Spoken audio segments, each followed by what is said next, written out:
Oh, welcome into another episode of Hockey Royalty Live, Watch Party Edition. Here we're going to be talking about your LA Kings Panarin trade, the bread man coming to LA, and as well as the game here starting shortly between your Los Angeles Kings and your Vegas Golden Knights. We got a lot of stuff to talk about. Get in the chat, like and subscribe. You know what to do. Let's go.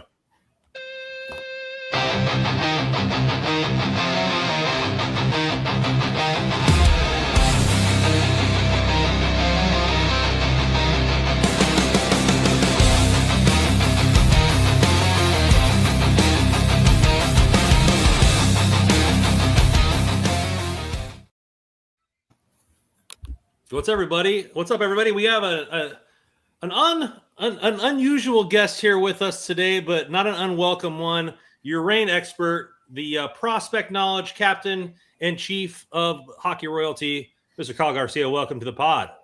Thank you for having me. It's been a long time, my man. Looking good, man. You look like you lost a few LBs, a little bit more wise in your younger years, and still doling out all the great prospect knowledge. How you guys been? Doing good. Yeah, Brandon, doing good. So much for my no-carb diet. It seems like we're going to be eating a little bit more bread now moving forward here at Hockey Royalty. Yeah, I don't know, man. I feel like vibes were pretty low. We've been pretty low on this team over the last pretty much all season. But things might be shifting in a different direction. We'll see. Joe, what's up, buddy? How you doing? Good. I mean, at a minimum, there's something to get excited about, which I don't think we've had in quite some times. But Panarin in, that's awesome. Randon, I see you had to change your name and update it because retool was no longer going to be the case. So how are you doing? I'm good. I'm good. I think we talked about on the last pod that there's what we would have done and what management has already said they're not going to do. We probably would have moved some things around, retooled the defense, kind of punted this year because we didn't feel like the team had that upfront firepower. Well, one excellent trade by Mr. Holland later, we have that upfront firepower. So we went from retool Randon to F them picks, Randon, real quickly. And I feel like if we're going to go all in, like they say we're going to do, we should just go all in. Because at this point, we don't really have a prospect pool. We just have first round picks. Why not? If we're gonna have to tear it down to the stubs anyways if this doesn't work. So we might as well go all in, leave no doubt, see what we can do, and maybe hoist the Stanley Cup for the third time. Maybe is still a big question mark in my eyes. I guess we can just talk about the trade in itself. Yeah, Brandon, you hit the nail on the head. I think over the last couple pods we've done with the tinfoil hats and whatnot, we've always, or at least myself, was against any type of Panarin deal. And I think a lot of that had to do with the speculation of what it would cost to get a player like Artemi Panarin on the Kings. I mean, there's no doubt the skill set that he brings, right? Or the type of player that he is. You add a player who is legitimately more than likely a point-per-game player outside of LA. We'll see what happens when he's in LA. He's going to get Kings tax for that. Yeah, exactly. We'll see what happens when he gets here. But when you can add a player of that caliber to your lineup at the cost that he was acquired for, which was Liam Greentree, a conditional third-round pick, and a conditional fourth-round pick, it's just pretty much a no-brainer for a team that, even with how bad things have looked throughout this entire season, you're still only a few points out of a playoff spot. And I think Ken Holland's kind of echoed this a couple times now over the last 20 appearances he's made on a variety of shows over the last 24 hours, that it's just whenever you get in, anything could happen. So if you can get a player like Artemi Panarin just kind of at such a low cost, I mean, I would be upset if we found out this was a deal that Ken Holland had passed up at this point. Like, you have to go ahead and make that move, and then maybe you figure out things that go on later. And especially with the contract extension that was tied to it. I mean, we've had so much conversation in terms of, like, over the last few years, like, man, Mikko Rantanen, Brad Marchand, all these superstars, Mitch Marner, all these superstars don't want to come to LA. And now when you actually get a superstar who wants to come to LA and is willing to take a short-term deal at only $11 million per year, which seems like kind of a steal in that sense. Like, you have to do that. And then you kind of figure out the pieces here and there. So I don't know. Like, this is pretty much like a win now type deal now. Like, we can, like, Randon's changed his name. He went to the courthouse. He put in documents.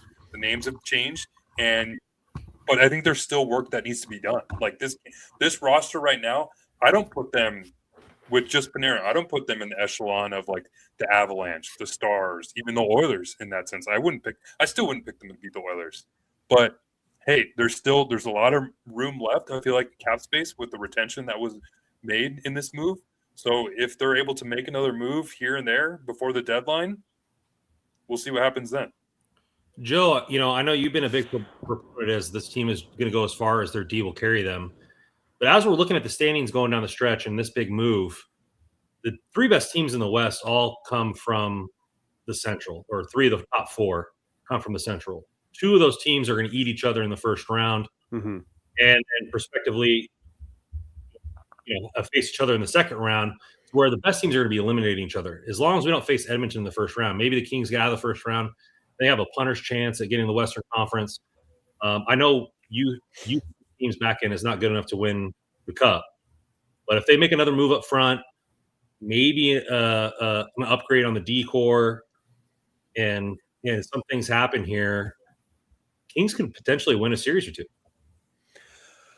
I mean, yeah, it's obviously a step like in the right direction. The trade itself, as Russ said, was we expected this to be a much more expensive trade, Green Tree, but I think we were.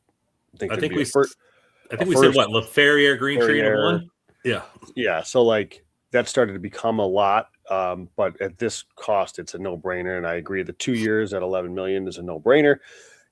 I still when you look at the Western Conference, and Holland pointed out there's like where we are in the division, like it's there for the taking to a point, which is true.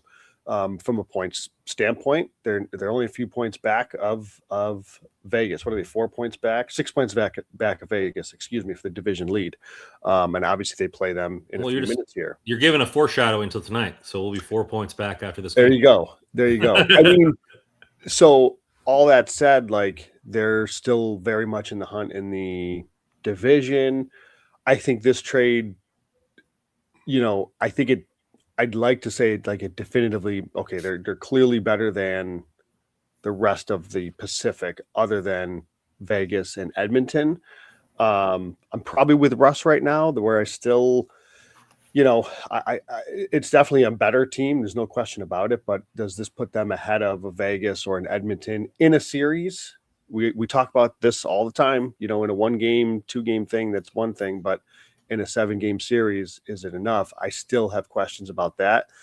To where you're going though, Randon, like if there's another addition to be made, Ken Holland seemed to pour a little bit of cold water. Obviously, he said he's working the phones, he's going to have conversations. We'll see, but he did acknowledge we got a lot of forwards right now. Warren Fogel's an extra player. We just added Panarin. He did say, center is for sure going to be a position he looks at in the off season. Not sure that it'll be so much. How much of that is going to be kind of him just, posturing a little bit. He did say he has no interest in touching the defense group. So at the end of the day, the Kings are a better team than they were yesterday. Does it do anything to early 2-on-1 chance? Oh, does it do anything for the Cup hopes? Not in my opinion, but it certainly puts them in the right direction to potentially win a first round series, depending on matchup. Well, we are off here in the game. Early 2-on-1 chance. Off the goaltender Hill there. Giving Forsberg the start tonight. With Kemper playing for Team Canada. I think they're just letting him rest and hop on a plane. Olympics already started. Been watching a lot of curling. And then Team USA women with a 5-1 win this morning. So it started today. Started yesterday. Oh, really? I didn't know that. Yeah. Wasn't there a case of norovirus that had to be postponed for, I think, Finland and Canada? I know Finland. I didn't see if there was for Team Finland. They didn't want to be on the ice and ruin two teams' chances, so they postponed the game until they moved the game to the end of the group round. So yeah, Team Finland women. Play it safe. I need to brush up on my curling. I love watching Olympic Oh, curling. it's the best. I love curling. That's so You- fun. USA mixed won 2 games today, so they're up There we go. up 2. Yeah, I'm wondering, I Brandon. learned a lot about it today. I'm wondering just quick. I know, the Kings in Vegas are underway. I want to get Kyle's opinion on Greentree, right? Like Greentree has been the Kings' kind of best prospect really for a couple seasons now. I guess some people may say Carter George, but I think for the most part, he's certainly the best skater prospect. Obviously, if you get a player like Panarin, like Greentree is not going to be an impact in LA for at least a couple of years, if ever. So I don't have an issue with that per se, but where were you at on Greentree? Are you high on him enough to where this, not to say that the trade was too much, but I guess what's your overall thoughts on Greentree and kind of where the prospect pool looks like now? So when the trade happened, obviously, if you're going to get a player of Panarin's caliber, you have to give something up to get. You just can't get him for like peanuts, even though he pretty much determined his own future or destination with that no movement clause. But I am pretty high on Greentree. Obviously, he's the best skater prospect in the Kings system. That's pretty shallow now without him. It's him, and then you have George and Slakinski as your number 2 and 3. Then after that, it's a bunch of probably middle 6 forwards. But I personally have a problem with it. I mean, you give up 2 conditional picks. Like Ken Holland said, they still have another second that they got in the Phil Deneau trade if that third turns into a second. But with Greentree, it's pretty interesting. I'm pretty sure he probably wouldn't have had a role in LA for at least a few more seasons. I think his skating still needed some work. But I got no problem with it. But now your top 2 prospects are pretty much George and Slakinski, and the skating prospect pool is pretty much bare minimum now. Especially at forward. Kind of where I'm like with Brandon. It's like, you know what, at this point, if you're going to do it, keep going. Which I figured they I would be fine overpaying for an Elite 1C right now. If Pedersen was an overpay or an Elite 1D, I would be fine overpaying at this point. And Because- also, too, Panarin's extension also ends when Ken Holland's contract is up, too. So this is basically in the next 2-year window that once you're just delaying the inevitable of rebuilding. But Ken Holland, when he came on, he said that they're going to try and get a cup, and that's what they wanted of him. So might as well go for it if that's what you're brought here to do. I mean, he's like, 70 years old? He's not going to want to be around for a rebuild. It seems like the overwhelming thought here, and I mean, as much as I think we would all want them to upgrade the D core, it seems like that's more than likely not going to happen. But besides that, like, would like the next thing that the Kings need to get is a center, right? Like that seems to be the Robert Thomas, the main position to upgrade here next, right? Yeah. Yes. I think in two tinfoil hats back, we said, or at least I said, I brought the Elias Pettersson, but I think you can get a center that's going to help you this year and be there for the future, right? Because Kopitar is leaving.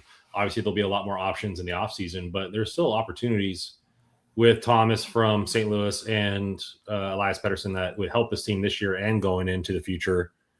So, I think it's going to be.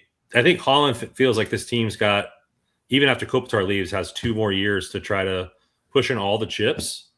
Like I mentioned in the beginning, it feels like this team, even if they decided to rebuild right now, would be a tear it down to the nubs type rebuild. So why not push it all in and see if you can get lucky in the playoffs? And after a trade like Panarin, I feel like that's kind of where I'm at now. Yeah, I'll say I know the Robert Thomas name is out there. We talked about it a couple weeks ago. I mean, the reported ask is like the equivalent of 3 or 4 first-round picks. Like the Kings, and there's a lot of teams that aren't going to be able to pay that for Thomas. And I don't think you get Thomas without Byfield personally. So I don't know how realistic a Robert Thomas trade is. Not to say I'm not interested, Randon, and I wouldn't call. I mean, I'm very in on Pettersson, but I also wouldn't be surprised if you see LA go, with Kopitar still here, Byfield for this season. Like I wouldn't be surprised to see them go kind of in that next kind of tier of center, not necessarily a true 1C. You know, I know Trocheck's name has been out there, Kadri's name has been out there. Like I wouldn't be surprised to see a center of kind of those calibers, which would still help the NHL team, right? It would still definitely add depth to the position. So we'll see. I would love it if they could pull off a Pettersson or a you know, Thomas deal. I mean, the frustrating part is, you know, from the D standpoint. And I mean, I get it in that you know, there's 6D and then Moverari's your 7, so you're kind of, you know, you have everybody locked in place. You know, not for nothing. I mean, we see there's a certain Kings media that says, you know, the contracts that the Kings signed this offseason, well, it doesn't stop them from getting in, you know, making another addition, with the exception of the fact that it exactly stops them from making an addition to the blue line. I mean, the logic is they're not invisible, right? Like, that's not like a whole. Like they play, right? They're there, and their contracts may not be all that high, but they're physically there, and there's multi years on there, and so like you cannot upgrade the D because of that. Like that is astonishing logic. But anyways, that's the tough part. Like you're going to do all this stuff, and you know, and it may improve the chances of getting out of the first round. Randon, like you said, if they can get another center, like their chances of incrementally gotten better in terms of getting out of the first round, you know. But to the you know, thought of there's any sort of cup window, there's no window right now. There's no open window. It is closed. You know, the Panarin deal is great and I love it. It's exciting. Finally, a reason to watch, you know. Wouldn't you say, Joe, that the path of Oilers and Vegas is easier than the path of Colorado, Minnesota, and Dallas? Well, sure, but you still but you have to go through that. I don't think they're better than Vegas or Edmonton right now with this trade alone. Let's see what happens, right? Let's see what else they do. So I would still think they're underdogs in those, not to mention any of the Central teams that you just rattled off. So yes, I mean, they're in the division to where they could definitely win a round, because if they don't have to play Colorado in the first round unless they're in a wild card. So yeah, but like there's no if you're gonna trot out Edmonton, CC, and Dumoulin as half your deep pair, there's no cup. You're not winning a cup with that. You know, if you can win a round, great. And if that's the goal here, is to like, listen, we've made playoffs freaking 4 years in a row. We got to show some sort of progress and get out of the first round. You know, and maybe in this first year for Holland, it's like, can we get out of the first round somehow? And then we'll attack the center position in the offseason. You know, maybe in the offseason, they're able to somehow move those one of those contracts that doesn't preclude them from making another move, and they're able to upgrade the D somehow.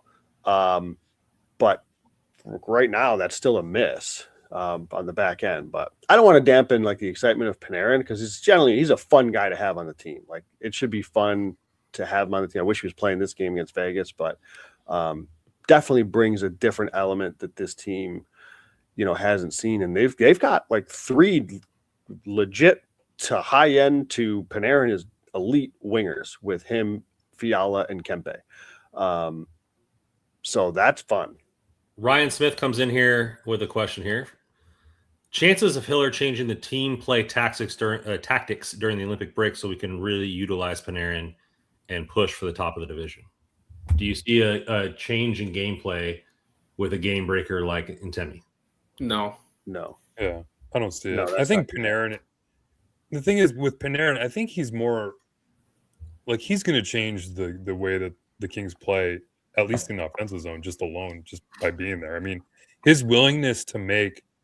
I mean, Joe's always been high on this. His willingness to make those slot passes, he's like one of the best in the league at doing it.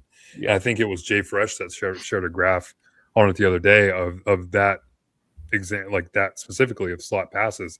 And like on the bottom left, we're players pretty much don't do it. It was like all the Kings forwards. And on the top right, it was like Artemi Panarin like the highest among all the players in the NHL. So that alone is what I think is going to unlock a lot maybe of the offensive game, because like I had said this like one of the last few pods we did, like Panarin is a guy that the Kings needed. Like there's no question. Like he would be, out of all the players that were available, the Kings needed him the most out of probably any team in the NHL that's probably gunning for a playoff spot. So when you can add a player like that, you have to do it. So I don't know if they necessarily need to change their system just because they got him. I think just having him here is what's going to unlock a lot of things that the Kings have been missing stylistically, or just in terms of the skill set of the players. There's very few players that have been willing to do it. Maybe it is the system. I could be wrong. So maybe it is that. But at least in the offensive zone, I feel like there's an unwillingness to make those kind of passes. And a lot of that could be like the system. So where you have like those plays where it's just going low to high, and then you get those, just the defensemen are just willing to shoot the puck on the net. So there's that. But I think with Panarin now, he's going to make a lot of more of those more risky passes in the slot that create a lot more scoring chances, a lot of those high danger chances that the Kings have been missing. Yeah, I there's a lot of that I agree with. I mean, he can do a lot of creating himself, and you mentioned he's a really good distributor of the puck, which is great. I mean, again, we talked about this after the Sabres game last week when we were on. I mean, they're just this part of, he is going to like drag the Kings kicking and screaming into the slot area, because as we've seen, this is what they pass it around the perimeter, get shots from the point, and hope for tips. Like that's their strategy, and that's not going to change. I mean, the hope now is you have a player like Panarin that can, take the bull by the horns a bit when he's on the ice and try to create something. We see that a little bit with Fiala, right? I remember Randon a couple of years ago, I think you called him an amoeba, where he was just kind of in and out of he floated around. He was really creative with the puck. He could create for himself. Excellent passer, really good in terms of like shot assists and high danger assists and things like that. But we've seen that get strangled out of him over the last year or two. So hopefully that doesn't happen to Panarin. But he is going to bring a pretty significant skill set to the offense that they don't have. And at a minimum, I certainly expect him to help the power play. Where do you guys slot him in at? Where are we looking to play Panarin? Like, just who would you want to see his line mates be? Let's start with Kyle. Like, Kyle, who would you want to see Panarin play with? Byfield and Kempe. Byfield and Kempe. What about you, Randy? Just his passing, I think he can feed Kempe those one-timers easily. Kempe Fiala. Sure. Let's let the Golden go back to 1C, baby. Let's do it. And let's put all your best players on the ice at one time. You Kempe Fiala. Okay. I like it. Joe, what do you think? I'm kind of liking Kuzmenko he's been with Fiala a bit, right? So I'm okay with that. So I would put him, it seems like we try this whenever there's like a big acquisition, they immediately put him up with Kopitar, and it rarely seems to work. But that's where I'd start him, with Kopitar and Kempe, and then roll with the Byfield, Kuzmenko, and Fiala. I think that's a very real top six. Oh, what a shot by Eichel! Oh my God! I'm thinking behind you guys, but I just saw that. But that's like a legit top six. So I think I'd like to see him with Kempe. I mean, I hope that he's played with a high-end winger on one of those top two lines, with a Kempe, with a Fiala, with a Kuzmenko. I want to see him with one of those two, or one of those three. That's such a ridiculous shot. That friggin' little flick over the wrist. Yeah. Up high like that. Yeah. Yikes. I hope he does that in a week or so. Starts scoring goals like that. I'm with, I think a couple of you guys had said Kempe and Panarin together. I think those two just have to be paired together. I really don't care who the center is. More than likely would like it to be Byfield or Kopitar, either one. But it's got to be Kempe Panarin. I think Kempe, he's the Kings' best goal scorer in my eyes. So when you get a playmaker like Panarin, I think you just try to figure that and see if they can figure something out together. Yeah. That would be such a great pairing if they're able to unlock something. Because like Joe said, like the Kuzmenko-Fiala pair seems to be working out pretty well. So let's just keep that going. But the thing is they have to find a center. They like Kopitar is great. I just don't know if he'd be able to play like you can play him even more than like 18 minutes now. He just doesn't seem to be as effective. And then Byfield's good, but that's pretty much all I got. It was not really. You don't like Lap at center, Russ? No, I don't. I want to get Lap back on the wing, man. I don't like it's fine in the short term, but you're in a playoff game. Like, there's no way. Like, look at it's just I don't, and that's why I say you got to look at the center ice position for the deadline. Jim Hiller tries some of the most funkiest things I've ever seen, especially when he had Armia at center not that long ago. Oh dear Lord. Yeah. I mean the Kings. They have a good problem. I shouldn't say a good problem necessarily, because again, as Russ points out, the center position is definitely a weak spot. But they've got a lot of really good wingers. I don't know what that means. I think Holland alluded to it at some point. I think it might have been on the broadcast of yesterday's game.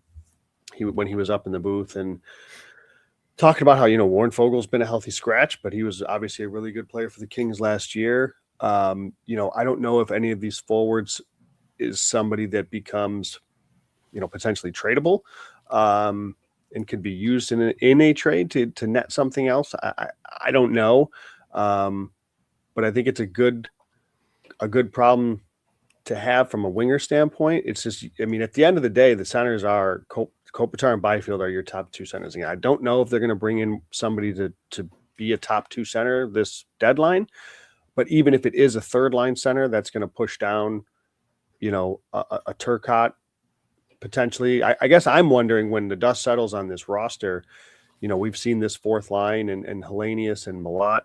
Like, do we think that this, because they're getting a lot of pub, are they going to stick? What's going to happen with kind of the depth of the forward roster, and how does it all shake out once they get Panarin and integrated in it? There's a lot of different ways they can go, which is, again, it's not a bad thing necessarily, but we'll see. Hellenius and Malat, they'll stick all right. They're going to stick on the bench in the playoff game. Definitely not going to find a lot of minutes for them. Where do you think Where do you think the bread man falls in on the power play? Who's off? That's a good question, Brandon. I actually had I was trying to see what do you do?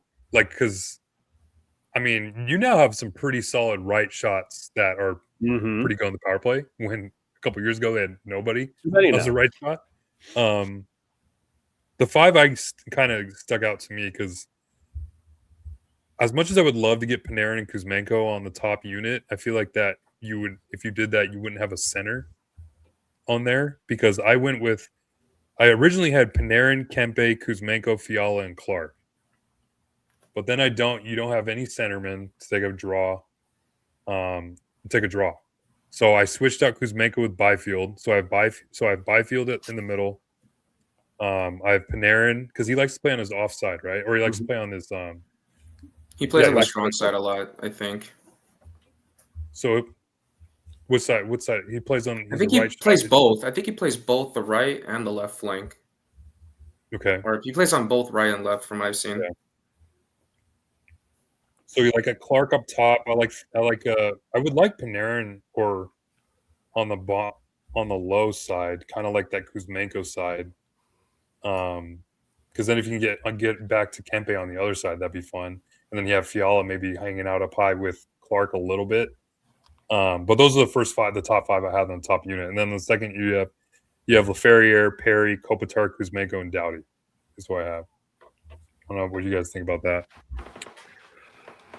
Yeah, I'm very interested to see what they do, because, like you said, I'd like to see Kuzmenko on there with them. Unless they went back to the 5 forwards thing, Yeah. They took Clark off, and there's your center, Russ. You put Byfield out, and they go 5 forwards. I mean, I guess that's a True. possibility. And in that, I think I like Panarin on the left circle. Kempe on the right circle. And then in that case, it'd be Kuzmenko down low, Byfield in the bumper, Fiala in the right circle. Excuse me, Kempe up top. If they went back to the 5 forwards, but I want to see what they do here because they've got a lot of options. I think Clark has definitely been an upgrade on the first unit, and Panarin's just such a high skill player that I mean, what did I miss? Ugh, What am I about to see? What was I'm a little Cody Ceci? delayed, so Well, that's what happens when you got Ceci and Edmondson on the ice. That would did you all just watch 5 and 6? yes. Stand there? Yeah. I think they were watching it too. I think they were watching as well. We were all watching Eichel it. again. Stone. Oh, Eichel to yeah. Stone to Eichel. Or Eichel to Stone. We just watch this out of body highlight. experience. This is Why did he somehow even- CC got beat to that puck. Edmondson's standing and watching. What? This is Joe's heaven right here. He loves this. What on earth is going on there? And Stone and Man. Hellenius is a bit of a mismatch there. I think it was coming 3 off more of- years of that. 3 more years of that, by the way. That right there is why one of the 3 or 4 reasons they won't win a cup. But back to the power play. If they go with 5 forwards, I kind of just thought about it right now. I don't like that idea just because Kempe would just be at the point that's where he's Yeah. least effective. Yeah, I don't know if I love it, Kyle. I agree. I was trying to see if I could find a way to get Kuzmenko out there as well, and keep a center. So Or do what the Oilers did with Bukestad a couple years ago in the series against the Kings. Win a face-off, get off the ice, and bring on someone else. yeah, I mean that happens. We see that happen in overtime quite a bit. Speaking of overtime, Panarin should definitely help that. If the Kings keep going to overtime, he'll be a big addition there. That's Kempe, true. left-hand defenseman overtime. So yeah, again, there's just a lot of, we'll see what happens. We got to see where they decide to put them both at 5-on-5 and on the power play and how the whole thing kind of fits together. But it's nice to be able to talk about a player of this skill level and trying to see where he fits, both at 5-on-5 on the power play, and I think nothing's a guarantee, but there's obviously should help, right? Obviously help the power play. The 5-on-5, he'll help. But I think, again, the biggest reason I think that the Kings have struggled to score is less to do with their forwards and more to do with their back end. I know we've talked about that ad nauseum, but so he'll help though. He will bring a little bit, but I think it's not as if it's going to be. I don't think we're going to see like this all of a sudden drastic, switch flipped. But I think Holland even said that yesterday when he was asked that they weren't going to change the system, and I don't think they would either.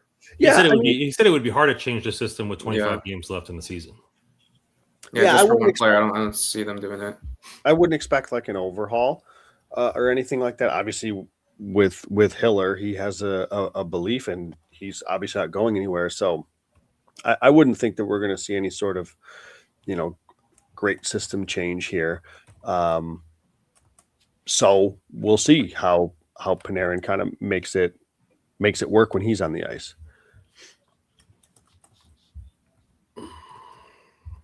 But any trade packages going forward with Green Tree out of the picture now, I wonder who's going to be the headlining prospect that's not a goalie. Considering Joe, I'm sorry, I just can't get over we get so excited to talk about Artemi Panarin on the Kings, and then we just watch this crap right in front of us, dude. It's just what are we doing? It's like we're trying to win a cup with our one hand down behind our back, and the forwards are our other hand, up here, doing all this stuff, and then we have our other hand, like back here, like what, like this is my defense right here. I'm playing defense right here with one hand right here, and it's like, dude, like I just get it's frustrating, right? Like it's I jump on here, like I think about yesterday, and I'm like, I'm jazzed, man. Like it was probably the first time this whole season thinking like, okay, like let's watch the Kings game. Let's watch Kings Kraken. Like hell yeah, let's watch this game. Even if Panarin's not playing, like we got something to fight for. We're only a couple points out of a playoff spot, and then it's like, crap. Here's this first period down 3-1. Like whatever. Who wants to watch Kings Kraken anyway? Is what it is. So let's maybe like they lose tonight. We could be 5 points out of a playoff spot. Like, Yeah, there's not even a chance we even make the playoffs at this point. Like, so it's frustrating when you hear like Ken Holland, like you see Ken Holland go out and make a move that the entire NHL world is like jazzed over for the Kings. Like A+ move, they got to do it. Love it for LA, but then you watch them play and you see the defense and some of the mistakes they made and the way that CC and Edmondson, all these players that just aren't able to make plays. It's like, then you just like come back to reality a little bit and think like, does Panarin play defense? Like, what is he, can he help us out there? Because as much as he's willing to score, like we don't need any help. Like, there we're a top 4 defense there, Russ. So but, like Kyle said, like there's the Kings tax. We don't know if Panarin's going to come in here and like light it up. He could just be like a 60-point player in LA. Who knows? But it's just frustrating because yikes. yeah. we're I mean, excited, but I'm not. You know, like 100-point players for that come to the Kings end up. I want to be so 60 excited, points. guys. I want to be so excited about this. Oh my goodness gracious! It's what a 3-0 play. now, and I don't know, man. As Joel Like, Edmondson gets up off the CC ice and from Edmondson are out. I mean, I get it. always on his. CC and Joel Edmondson on the ice again for another one. Edmonton's always on his knees whenever there's a goal against on the penalty kill. Yeah, I think Russ, like the two things working against Panarin right now is his coach and his blue line. So he's going to have that to fight through in terms of creating offense. But it should be. He's an exciting player. He's a fun player. Like he's everything. He's again, it reminds me a little bit of, like Kevin, like when they got Kevin Fiala. That dude, Fiala wasn't quite to Panarin's level. But just a high skill, could create for himself, fun player to watch. And again, like I said, we've just kind of seen that sucked out of him recently. He was so fun the first year and a half or so in Los Angeles. So we'll see. I mean, I know I keep saying that, but like this podcast is going to be over in 40 minutes. Weren't we undefeated? Weren't we like? We were actually. Yeah. Wow. Joel Edmondson's It's a my fault, mind. that's why. I mean, 12 minutes. what am I watching? It's my fault. I joined. That's why. Well, Bonanza. LAK Evan still with a $5 hauler feels pity about us. We need money for our beer fund, so I appreciate the $5 there. LAK, they had to get at least 2 points out of these games. The season is on life support before Panarin even gets here. This shit is so demoralizing. Kings. Just watching the replay. I don't blame you there, LAK. Yeah, we wanted to see this team, but with 3 weeks, and breath and all that kind of stuff like that, the Pacific is not out of reach for sure. Yeah, nobody in the Pacific wants to win this division because just when it looks like somebody like Vegas was hot for a while, then they cooled off. Edmonton was hot for a while, they cooled off. Anaheim. So, yeah, Anaheim and San Jose. Like, so I'm not like the Finn doing what he's brought here to do. Good for Hellenius. Yeah, I think that they're still going to be very much in the hunt. So if they lose this game? They're 3 points back of Anaheim and Seattle. Do they play tonight, those two teams at all? Or is it because if not, and you're still 3 back of 2 different wild card spots, right? They're 3 back a third, and they'd be 3 back of Anaheim in the second wild card. So they're still, certainly right there, as they would say, and they're getting a great player to help them do that. So. But yeah, like that is part of this. Is like it's not as if the Kings are a lock for the playoffs or anything like that.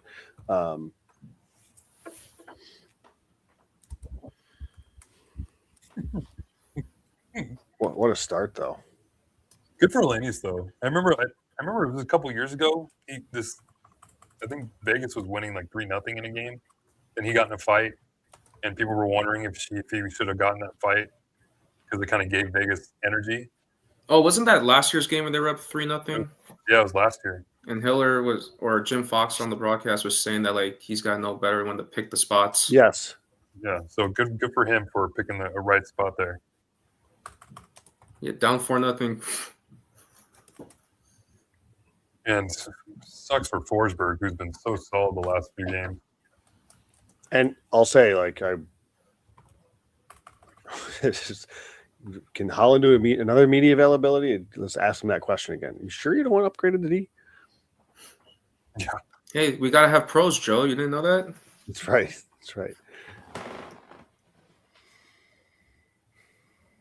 Well, I mean, I'm still pumped about this trade because Panarin's not on here. Panarin's not on the game in the game, so we can't say the trade didn't work. This is still the same old depressing Kings. When Panarin gets in here, that's true. We'll have some spit shine and be able to take this team to the next level. Ooh, we got another little $5 holla here. Oops, wrong button. No team needs a coaching change more. We know they won't, but ... Yeah, it probably won't happen this season, but I think it's going to happen more than likely in the offseason if things don't go right. I think Holland maybe more than likely just gave Hiller his one last go to see how things go, and it doesn't seem like things are going great. If they don't win a round, he's gone. Oh, yeah. Yeah. If they don't win a round, he's gone. Yeah. Even then, even if they win a round, I could see them getting rid of him, to be honest with you. Because he might get a little bit of leeway, but then maybe can probably beginning of the season if that. I mean, Joe has said this multiple times. Are we the Maple Leafs? Like, where we just need to win a playoff round and that's our Stanley Cup? Like, we need to get out of that mindset just because we can't win a round that is our only, like, peak of, like, accomplishment or success at this point. Like, they got to get past that, right? Like, you're trying to win a Stanley Cup. Like, that's not going to get you anywhere. Just look at the Carolina Hurricanes. They've been winning playoff rounds. Do you think they're happy with the way that their seasons have gone the last few years? Probably not.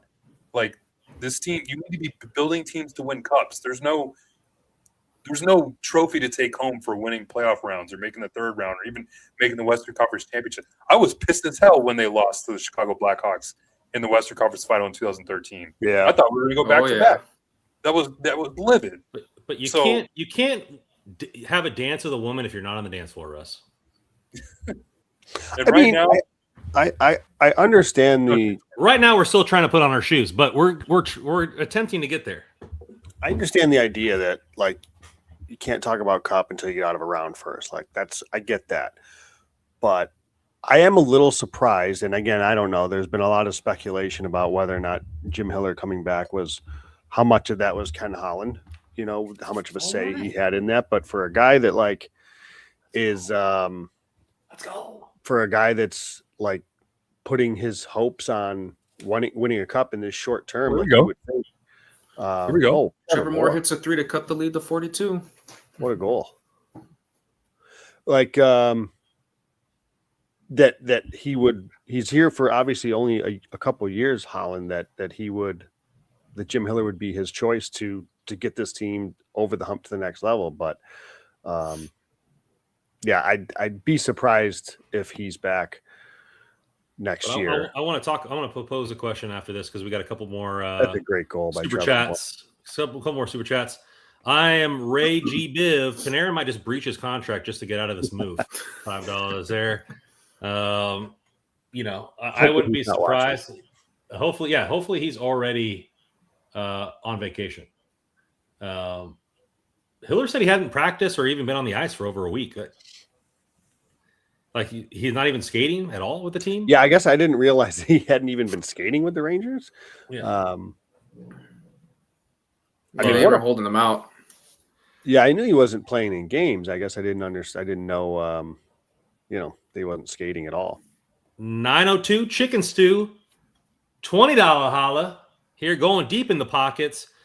How does Holland say with a straight face and say we are in it? Makes an elite move, but let's lets an incompetent coach lead this team, fire his ass, hire DeBoer, and then I'll take this team seriously. Does Peter DeBoer even want to coach this blue line? He already did. Hey, you got Cody Ceci, Edmondson, and Dumoulin here. He already did coach it. Yeah. Ooh. He coached. Doesn't have much offensive firepower in the blue line like he did maybe with San Jose or Dallas. But appreciate it. 902 Chickens too. Very much appreciate it. He kind of leads into my question. My question here is I would love DeBoer though. I would love DeBoer, certainly. This team right now has a lot of contracts expiring in 2 years, as well as Holland. You have both of our, Dumoulin and Joel Edmondson. You have Panarin. You have, some other members of the team. I can't remember which, but Holland mainly. Like this, and then with Kopitar leaving this summer, if you hire a new coach, you bring in a 1C, like, is Panarin just the first building block? Is the majority of the moves going to come this summer via trades and other aspects to where that's when they're pushing all in? Maybe. Yeah, maybe. Again, I'd like definitive answers here. Well, what I mean is I don't expect them to address the 1C now. I think that's an off-season thing. And Holland alluded to that being a possibility. So I do think that next summer is, like, I guess you could say, the off-season. The problem will it's a problem that Rob Blake had too. Rob Blake did a pretty good job with the forwards that he built. Put it in, Twine. Did it go in? Oh, come on. Perry's like struggling. Oh my goodness. The goalie was on a freaking mattress and we couldn't. Love Brant Clark behind the net. Just let the kid roam. I love that Vegas uses Eichel for the penalty kill too. Yeah, he's a star. Yes, Brandon, I think next summer you can probably see the Kings take more of a step to where, like, okay, maybe next year they're an actual contender. But like I get it with the commenter here, 902 Chickens too. Again, thank you again. To say we're in it. I mean, he said his goal is to make playoffs and be competitive. I don't think, I could be wrong. I don't recall that he used the word, contender or cup window or anything like that. I think he was asked questions around that, and he says we want to be competitive. And I think they will be. I agree. Like, I don't think they have to get them to where they need to go. That's not good. Kuzmenko just took one off the dome. Oh. Ooh. And he's flailing on the ground. Oh, dear. He's hurt. We're not zoom in on his face.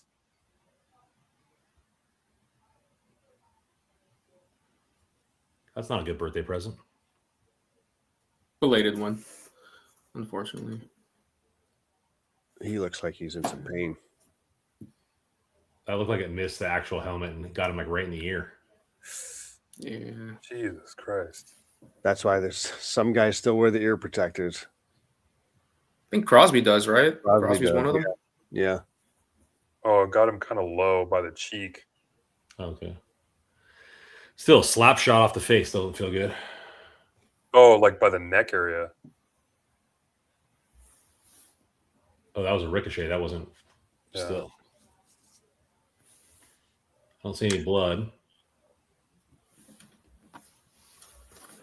Going back to DeBoer for a second, I just saw him. Now I'm just seeing the replay. I'm way behind you guys. Same here. So they talked about DeBoer on the PDO cast, and I cannot remember. And the amount of shrapnel that the Kings take on that podcast, because he had said something about with Peter DeBoer still out there, there would be, this is Dmitry Filipovich saying something to the effect of, there'd be some teams where I'd want him to stay far away from. And he specifically mentioned the LA Kings, which is like not even a part of the main conversation, but they always just catch a piece of something. I know that's his job, but that trainer's getting awfully friendly with Kuzmenko on his way out. getting deep into the Chris tailbone. Kingley getting fresh on Kuzmenko. Getting deep in that tailbone. All right. Hopefully he's okay. That Yeah, I like could be Kuzmenko. hopefully it's one of those things that like it's more of a quick Pain. scare rather than anything that ends Yeah. up being severe. Well, he's got 3 weeks to Character. get healthy. True. This is true. I remember when Kuzmenko was traded last year, and I was like one of the first people to talk to him in the locker room. I didn't know what to expect. I didn't know anything about Kuzmenko, and now it seems like everybody's kind of seen it. Dude loves to talk, and just rambles on and on and on about just like I'll ask him a question about like, hey, so like, what do you think about like style of play and what brings you to the Kings? And then it turns into like, oh, like my time in Russia, like. I like In and Out, and I can't eat In and Out anymore. Like it's stuff like that. It's just like the most character personality, kind of lovable kind of personality. Just like you hope he can kind of put it together. He's a good player. He just Yeah. Do you think he would have been good enough to make Russia's team if they were in the Olympics? absolutely, Yeah, absolutely. 100%. That sucks too. We can't see Malkin, Ovi, Panarin, like all on the same team for like this best on best. Yeah. We talk about USA's goaltending. How about Russia's goaltending? Yeah. Vasilevsky, Shesterkin, and Sorokin. It's funny. We were talking about the other day, and I totally forgot. I totally spaced about Vasilevsky. I was thinking like Sorokin, Shesterkin, Askarov, and yeah, totally forgot about who they're most likely going to start. But yeah, that would be. What about that outdoor game? That was probably one of the best outdoor games we've seen in a while. Goalie fight as well. Yeah, I turned it off halfway through when the game kind of looked out of reach, and I saw it was getting a little closer, and managed to watch the end. And yeah, you're right, Brandon. That was I don't think it'll ever be the best one. Yeah, Jacob mentions Bobrovsky. That's another Russian goalie. It could be up there. Yeah. I don't ever consider. I think the best one will always be the first one in my eyes. That first one with so Crosby good. scoring the shootout winner. I mean, With Joe, the that was in snow, your too. backyard. Yeah, it was perfect. They couldn't. I they couldn't. like the one in Lake Tahoe. Like it was like on the lake. Oh That's yeah, kinda cool. that one was good. That scenery was great. Mm-hmm. With that 9-hour delay.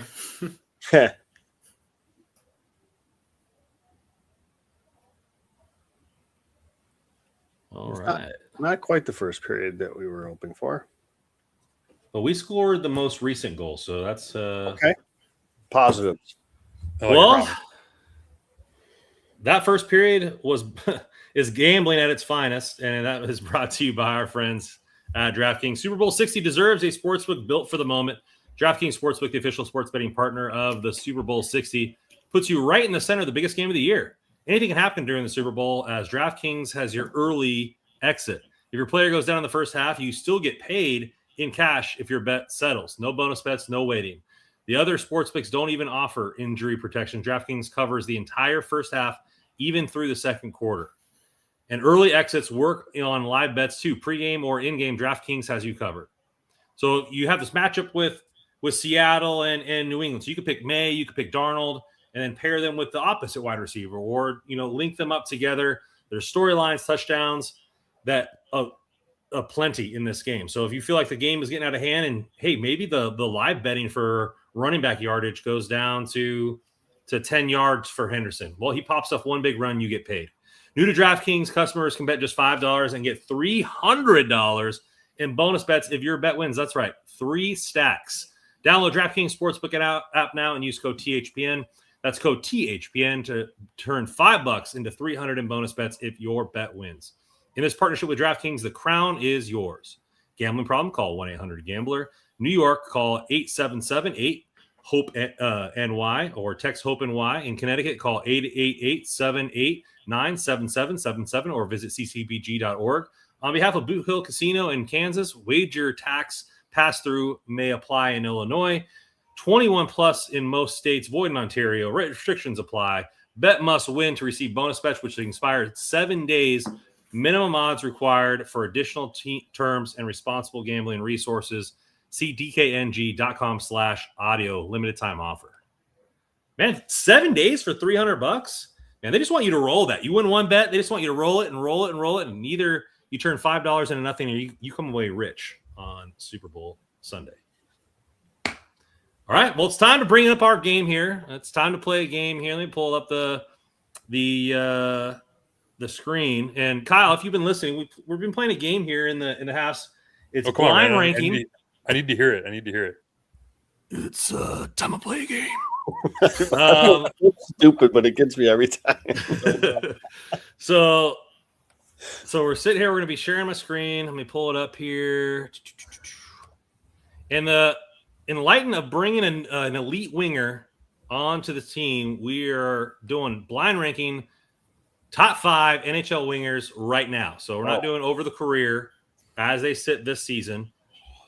Panarin will not be a part of it because he was a part of it last week. So I'm just giving you guys a little hint there. But top 5 wingers, and we're going to start you off with the trade darling or the signing darling of the offseason last year, Mitch Marner. Where are you guys putting Mitch Marner in the top 5? Oof. You got Kyle's an extra voice here, so you guys might have a hard time agreeing where to put these guys now. Kyle's probably the smartest of us three, so it's good to have that extra brain here. Hell no. My first thought's 3. 3's a good spot, like right in the middle. You can still leave the top because it's like 1 and 2 or maybe the top, 4 and 5 or maybe the bottom of the group. So 3, it seems like the chat is kind of saying 3. It seems. I want to see what the chat says because it looks like majority is maybe 3. I see a 4. I'm good with 3. Can I get a breakdown of the rules here? Rules: I name a player, you blind rank them as they come up, and we don't know who's next, right? No, right. Yeah, I'd probably put them at 3 or 4, right around there. Should be fine. So just let you know, Kyle, the first time we did this, he did like top players under 23, and like the last guy was like celebrating. It was like we were screwed from the beginning. That's rigged. Yeah, exactly. All right. So did Mitch Marner. Next guy, the guy that I love most outside of your LA Kings, Mr. Matthew Tkachuk. Oof. Oh man. See, this is what he does, Kyle. This is what he does. He kind of. I'd probably goes a little bit better, maybe a little lower. You don't know. You don't know where he's going. I love Tkachuk. I like just how he pisses people off. I mean, obviously, as a Kings fan, you kind of hate him a little bit, but you can't deny that he's a great player. But you don't even know who's the next 3 after him. That's the beauty of it. That's why we love this game. The problem with this game That's why I'd probably go 4. If there's one person I'm thinking of is going to be blurted out by Brandon, then I'd probably put him at 4. But I think I'm at 4. Russ, is that consensus? I like 4, and it seemed there's some 5s that are creeping in the chat, but I think I saw a majority of 4, so I'll go with 4 too. All right, your next boy, often overlooked in the large scale community, Kucherov. 1. Kucherov. 1. That's the one who I was thinking of that Brandon was going to say. I have 2 wingers in my head, and Who is 1. I go Kucherov 1 easily. Who are the wingers he's going to say? Hesitating. Huh? Are you hesitating with Kucherov at 1? No, I mean, okay. He's could be like considered one of the best players in the NHL. I've considered him like the Pavel Datsyuk, like 2 point, like the next Pavel Datsyuk, not just because they're Russian, because I feel like they maybe play a little similar, and they're really good, but maybe don't get the notoriety as far as being like the best players in the league in that sense. But yeah, I mean, drop 1 seems pretty. Get 1. That's for me. It's a no-brainer. It's 1. I don't know about you guys, but I'm at 1. Yeah, I thought I was playing it safe there at 3, but maybe I should have saved his name for a little bit later. All right, up next is a guy we all love, Alexander Ovechkin. Now, today he's a 5. Yeah. Yep. Because you How said many- it's not career, right? It's today. No, it's today. Yeah. I'd say he's How comfortably many fine. points does he have? Wasn't he on fire for a while there though? I think so. Damn, I thought he was going to get more concern for you. He's My 47 original pick points. was Matt Boldy before I changed it last second. I Oh, probably Yeah, just Boldy at Ovechkin's 5. 5.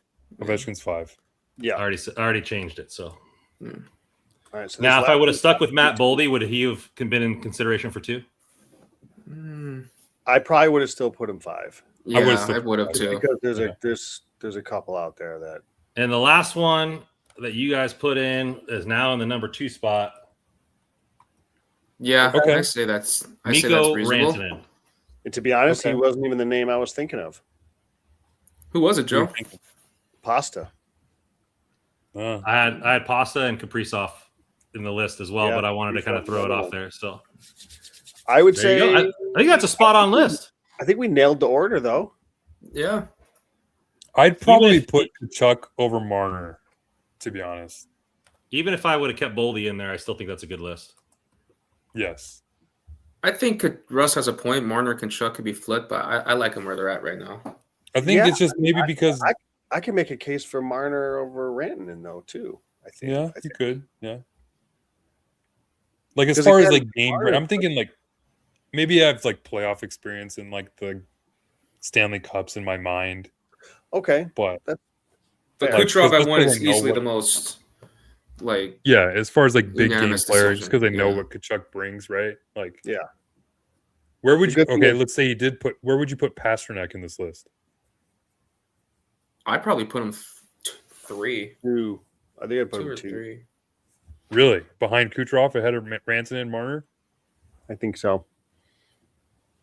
Okay. He's I'd ridiculous. probably, yeah, I could see that. Pasta at 2. I was saving 1, 2 for I put when Marner came out first. I was going to put him 3, and Kucherov Pasta was my 1, 2. See, I should have done Kucherov, Pasta, and Kaprizov, and then you would have been screwed. They would have been. Yeah. Would have lost. And then okay, so Capri. What about Kirill? Is he Oh. better than Kachuk? Yeah, I would. I mean, He's in my top 3. He'd probably be 2, Yeah. Really? 2 or 3. I mean, he's freaking Is great. Kirill better than Marner? Yes. I think Yes. they're close. I I mean, Marner brings like the easy yes. Selke caliber. Mm-hmm. He's an excellent defender. I'm not going to argue anybody that wants to put Kaprizov ahead of him, but I think they're in the same conversation. I also thought about putting both Kachucks on here. Who do you guys have rated higher, Matt or his brother? Matt. Yeah. Matt. Isn't Brady's plays more center? He's kind He's of a does centerman, both. right? Yeah, Oh, he kind of plays both. What's up with Ottawa, Joe? they can't get a save. Goalies? Goals. Typical. They have, we were, Russ and I were part of a argument with. I don't know if call it an argument. I don't know. About Jordan Spence was a topic of conversation. Blame the Bannermen. They brought him up.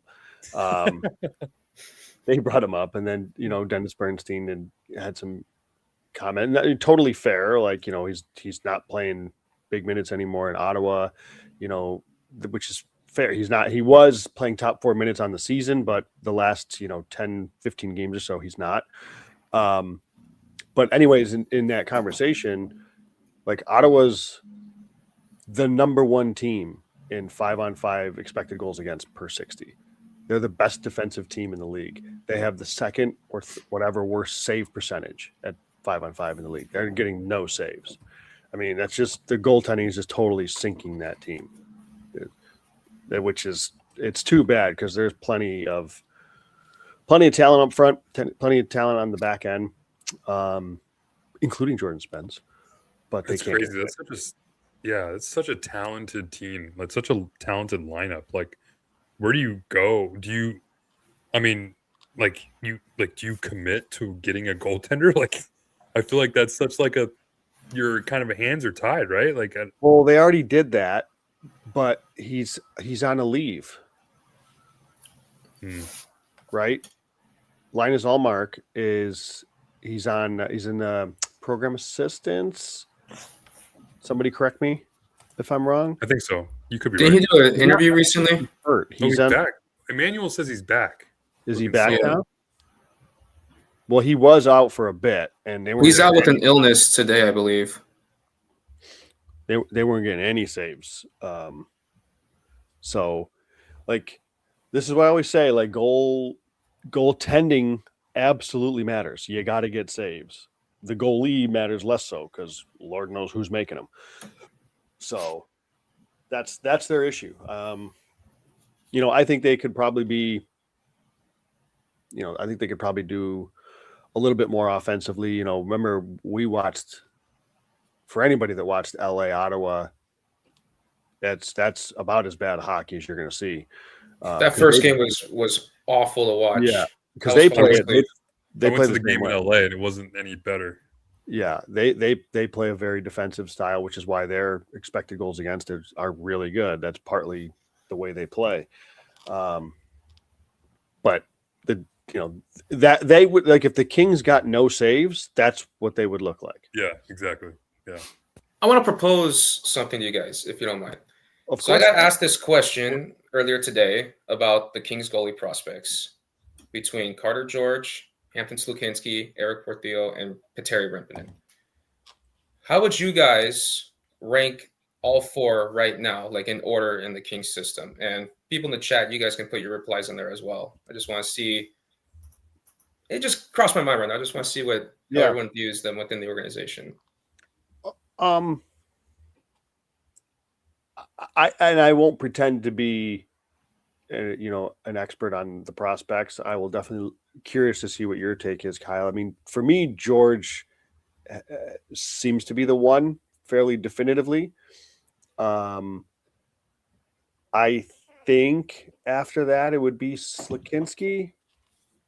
Ooh, someone in here put George, Portillo, Slukinski, then Rimponen. That's a pretty good one. So what do you have Rimponen higher? I actually have Rimponen at 4 just because he's raw and athletic and he's just the newbies of the bunch and he's 19, so I can't put him above the other 3 yet.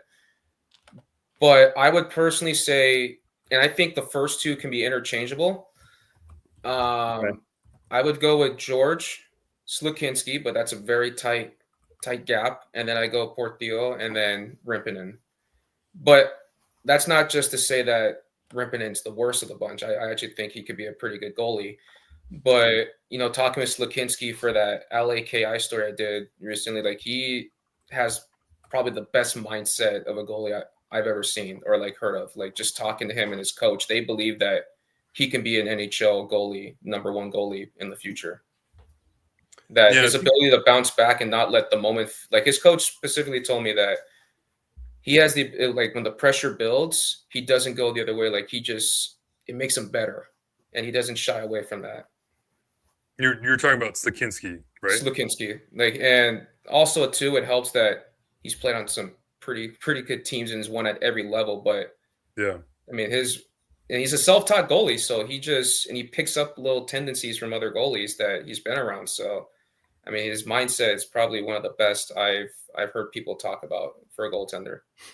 And it's funny because a lot of those same characteristics you're kind of describing is a lot of what I've heard about Carter George, right? Like that's kind of very similar in terms of like his demeanor whenever the moment never gets too big for him, right? Like I've kind of heard that, and you can even talk to him. Like I remember I think it was a training camp a couple years ago that were one of his first ones when we were talking to him in the locker room, and he's like joking around about how he was chirping with Drew Doughty. And he just thought it was the funniest thing in the world. But he didn't think it was like he wasn't nervous about it or anything. He just thought it was cool. And like you hear that and you're like, wow, okay, if a young kid can come in, a kid who's looked up to LA Kings legends in his day playing a goalie and could come in and have that kind of mindset, like that in itself like tells me like, okay, like you might have the skill set to be a great goalie, but you got to have that kind of mindset that Joe always talks about. It's like goalies are goalies.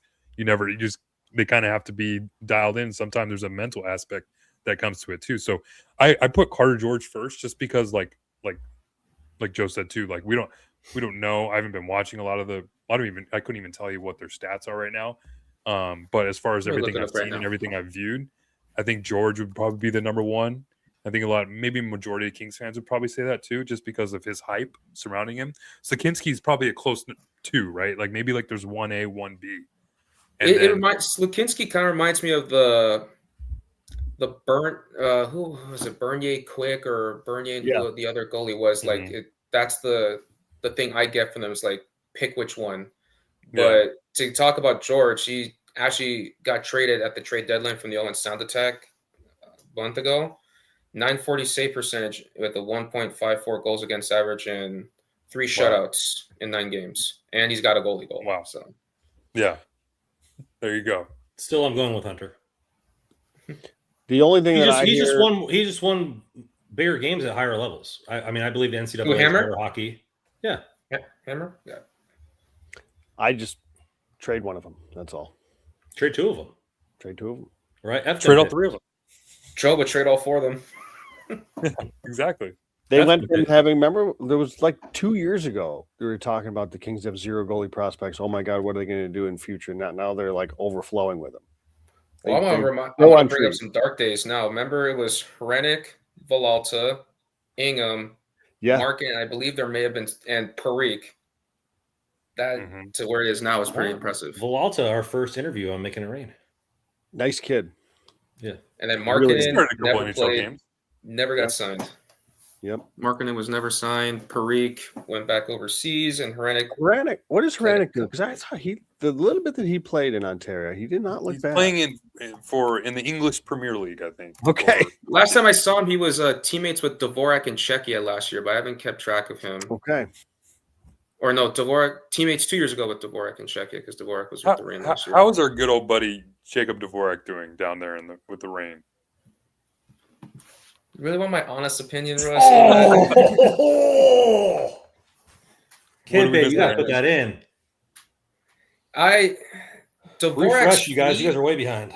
Way behind. His feet look like he's stuck in concrete, or like he's got the right skate on his left foot. Like his pivots are just not that good. That is damning indictment. He's got the right skate on the left foot. That's I mean, tough. I see why they like him. He's got the size. I love it. And the gap control. That's our second round pick a couple years ago. His skating's not that good, in my opinion. I actually think Booth and Kirsanov are probably higher than him. How's he as well? Kirsanov. I think Kirsanov, that's a good, not a guy that's going to score a lot of points, but he's pretty solid defensively. I mean, I've asked Andrew Lord about him quite a bit of times, and that he's always mentioning good stick work, good stick placement. So he's got pretty good stick details in his game, and he's got the feet to move with them. But a lot of these defensemen on the Rain, like they just chip the puck off the glass and out, which is what the Kings do. But he's not a bad when it comes to moving the puck either. Compared to Dvorak. He might be able to come up and play some solid minutes if we didn't have our 2 bottom 3 or our third pairing saddled up for 3 years together. So they don't block any other moves though, Brandon. Yeah, I'm pretty kind of excited to see Woolley turn pro next year and join the Rain, and then who knows what they're going to do. Remember that rule now? You can have 1 CHL prospect in the AHL, so we'll see if they give that to Jimmy Lombardi, or if they sign Henry Brustevich to his entry-level contract, if they give it to him. But because Brustevich is playing on London's top pair right now in the OHL. He's playing, I think, like about over 20-plus minutes a game. Usually on a 7 or 8 game point streak. Is he the best skating prospect? Would you say for LA right now? Yeah, probably. I would have. I think that's Seahawks guy right now, right? I think Seahawks is like he's got the hype probably just after the World Juniors, and I think like that probably took people by surprise considering he wasn't really dominating in Czechia. But then again, he's 18, 19 years old playing against grown men, so he's playing against his peers now. So I kind of expected, a little point production, but he's another guy that is eligible to play for the Rain. Just even though he's playing in the WHL, he was a European import, so he doesn't have to go through the process like Greentree did or Carter George does. He can do the Jacob Dvorak route, and I think they might do that with him, where it's a possibility comes to North America after the World Juniors, and then he can play with the Ontario Reign next year if they feel like he's ready. Okay. That was a nice But- little rush by Byfield. He needs to see him do Yeah, more of that. that was. I know. I like But that. as for the skating forward prospect, I mean, I'll throw out some names, but you got like, I don't think it's going to generate much hype. After Seahawks, you got Cohen Zemer, Ryan Conmey. I kind of like Conmey though. Ooh. He's been playing a little hurt in Boston College this year. Kenny Connors looks pretty good. Kenny Yeah. Connors is pretty good right now. Wright, if it's probably the fastest skaters of the bunch. Maybe slightly behind. I think he's the fastest skater of the bunch, in my opinion. But, and then for the defenseman, I mean, probably the guy I have bottom on my list is probably Jack Sparks. Just because they like him probably because he's like 6'8". I was very impressed with Seahash at the World Juniors. That was a player. Yeah, he was. I Didn't think know that anything was about actually it. my first good time player. actually seeing him play too, because you Mhm. can't watch the Czechia games. But yeah, I mean, he's playing against guys his age now, which is, I think I saw the interview you had with the Kings man. I think he mentioned that his season didn't go the way he wanted to in Czechia. So I forgot who it was that held his rights, but then they were traded to Kelowna, the Kelowna Rocket, who, by the way, for those that don't know, Kelowna is hosting the Cup, Memorial Cup this year, so they're going to be they're automatically in it this year. So you'll get Nice.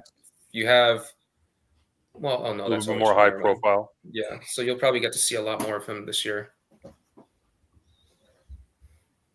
Yeah, D zone face-off draw for the fourth line. Okay. I think someone's asking about Yamson in the chat. I'll gladly answer that one. Yamson he's kind of, when you look at his elite prospects and then the Reign website, you're going to see two different weights. You're going to see one, he's billed at 157, the one at 175. But I tend to go more the Reign website because that's probably the more accurate one.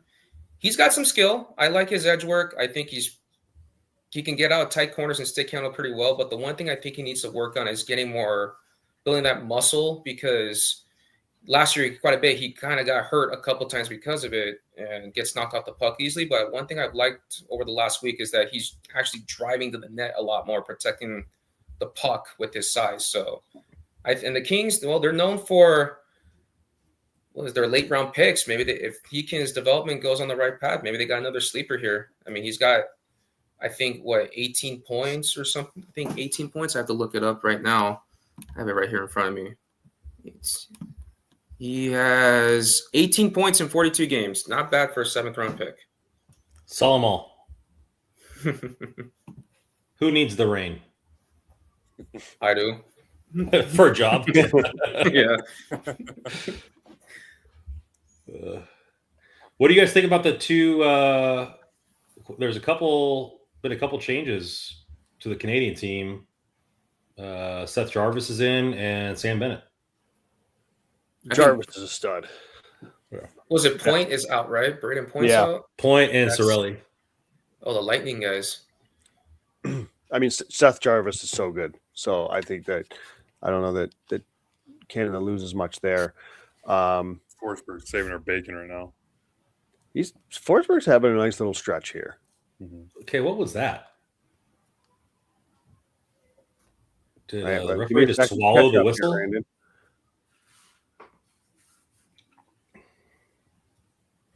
I mean, this is it's ridiculous. Talking about Canada's roster, how about U.S. leaving off quite a bit of guys just because we got to get JT Miller's intangibles on the team? The top 3 U.S.-born scorers in the league aren't on the roster.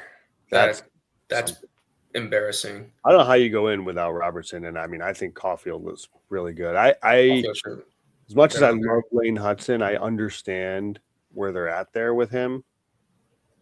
I get it because it's like it's one and done, and he's such a high volatile player, But especially if you're going to go against the U.S., you got to get some scoring. Hey, future King Vinny Trocheck's on the team though. But I like he plays good defense, and he has a very high face-off percentage. Nice And little in those games, sometimes you do need. I mean, face-offs overall, we aren't a big proponent of it, but in key situations and in the Olympics, every situation is a key situation. Yeah. Yeah. The thing with face-offs is they're not predictive. Like, just because you're a good face-off team doesn't mean you're going to be a good team. But that also doesn't mean that you don't Just overlook them completely. To win. Yeah, to win draws. Like, you obviously, especially, in zone face-offs are big. So yeah, I mean, I get it. I still would have picked. I would have picked Caulfield and Robertson over Miller. Then who are your centers at that point? They got plenty of centers. Yeah, Eichel, Matthews, Hughes. Yeah, but then you have Hughes playing third line minutes. Yeah, sure. Come on, Jim Hiller. Someone's gonna have their minutes cut though. Yeah, we need depth. That's what we need. We need intangibles. God, Or defensive defenseman like Andreas Englund. There was I was talking to this guy on Twitter today, and he was like, I was like, why don't we just play all of our best players together for once? He's like, because we need depth like we did in 2014. And I looked it up, and I'm like, Kopitar, Brown, and Gaborik played more minutes than any other line that entire playoffs. Like, what are we talking about? I see someone asking me which prospects are my favorite in the chat. Are you talking Rain or just like overall, like in the system? Let's just pick one. Yeah, give me in general. Okay, I'll go with the Rain because that's the one I do watch the most. I'll probably go Connors and Wright, and then Kirsanov, those, and then Portillo bouncing back. And then overall in the system, it's definitely got to be the two other goalies with George and Slakinski. And then, I sometimes like to watch Brustevich and Woolley. Brustevich kind of, that power play we saw Clark in the first period, Brustevich kind of roams around in the offensive zone quite a bit in London too. I like that. He's getting traded, Joe. We'll get that out of his system really quick. Like, so there was just an in zone. The Kings just had the puck in the zone for a little bit there. There's the fourth line. So this is what I talk about with defensemen, like Clark and Edmondson. They just stood at the blue line. Like, there's no interaction. There's no exchanges. There's no the D-men come down and they switch off with the forwards. Like, there was none of that. I mean, Doughty just tried to do that the shift before, and him and Fiala ran into each other at the blue line and created a turnover. Like that's what I'm talking about, is not necessarily that you need quote-unquote offensive defensemen. And to be frank, even the guys they have can probably at least do that, right? That's coaching. That is what we talk about when they do this on purpose, where the D just kind of stand there. Like, they'll run down here and there. They'll run down here and there a little bit, but they're not involved in the cycle. There's no high cycles. There's not on a consistent enough basis. It's just they stand at the point, wait for the pass to come, and shoot from the point. And it's like, that's not good enough. Yeah. Well, plus they don't have the players to do that either. They don't. But I think, like, even that's their own doing, though. It is, like, I don't know, like, I think these guys can at least move. I don't know. You're right. I mean, I think they can move a little bit to where they can at least kind of. I guess the problem is, like, once they get down there, they don't know what to do. So yeah, maybe that's. I just want defensemen that can just get the puck out of the D zone with a nice, consistent exit pass. That doesn't make you want to sweat every single time they have the puck. Yeah, I mean, I want five more Brent Clarks on this defensive core.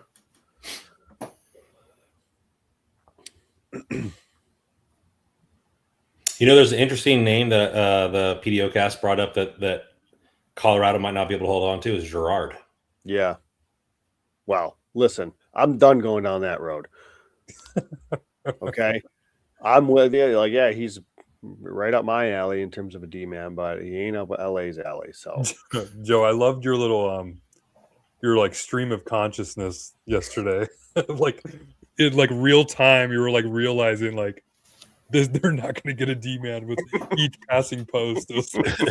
I was cracking up on my drive home from work. I was like, it was so funny to follow. He's like, man, they get a D-man. What am I kidding? They're not going to get a D-man.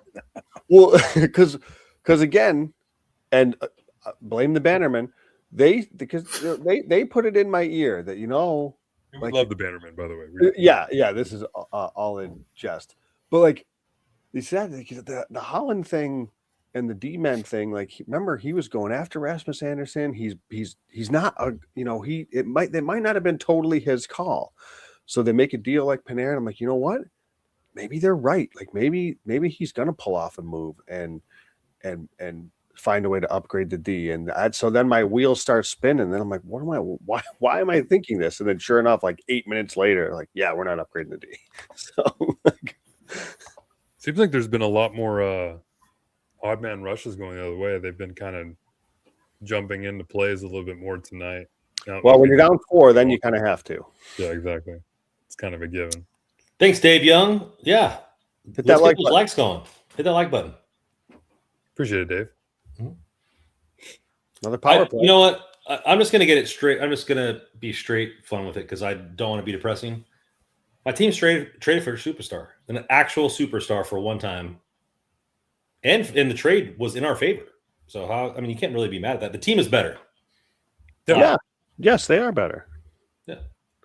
I mean, even if it's not this year, too, I mean, the 2-year deal is like, there was multiple things I was worried about with the Panarin deal, right? Is like there's going to be an extension most likely tied to it, or even if it's just for a rental, like you don't want either of that. Like considering, like I personally thought the extension would have been like 4 or 5 years, which that wouldn't have made sense. So that's why that was one of my negatives going into a Panarin deal, and then the cost itself. So, but yeah, I mean, when you're able to limit the cost to what they did, and then limit the risk on the contract to what they did, it's a no-brainer. I mean, they had plenty of cap space with Kopitar coming off the books and the salary cap going up.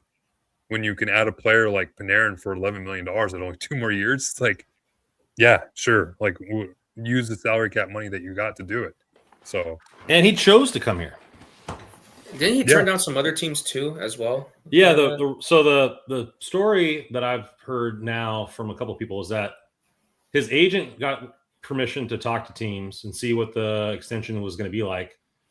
The agent laid all the extensions on the table for Panarin. The Panarin said he would only waive for his no movement clause for the Kings, and then the Rangers had to find, the package that worked for them. But supposedly Seattle had 4 years and an extra $1.5 million. 50 million, right? Like 50 Yeah. around there. Like, and then the Sharks put a pretty heavy bid out there.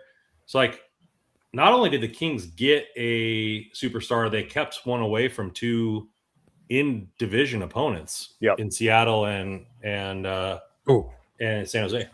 Yeah, that was big. It was Elliot Friedman, I think, that had tweeted this morning. So I don't know if there was more context around it, that his initial preference would have been Tampa or Florida.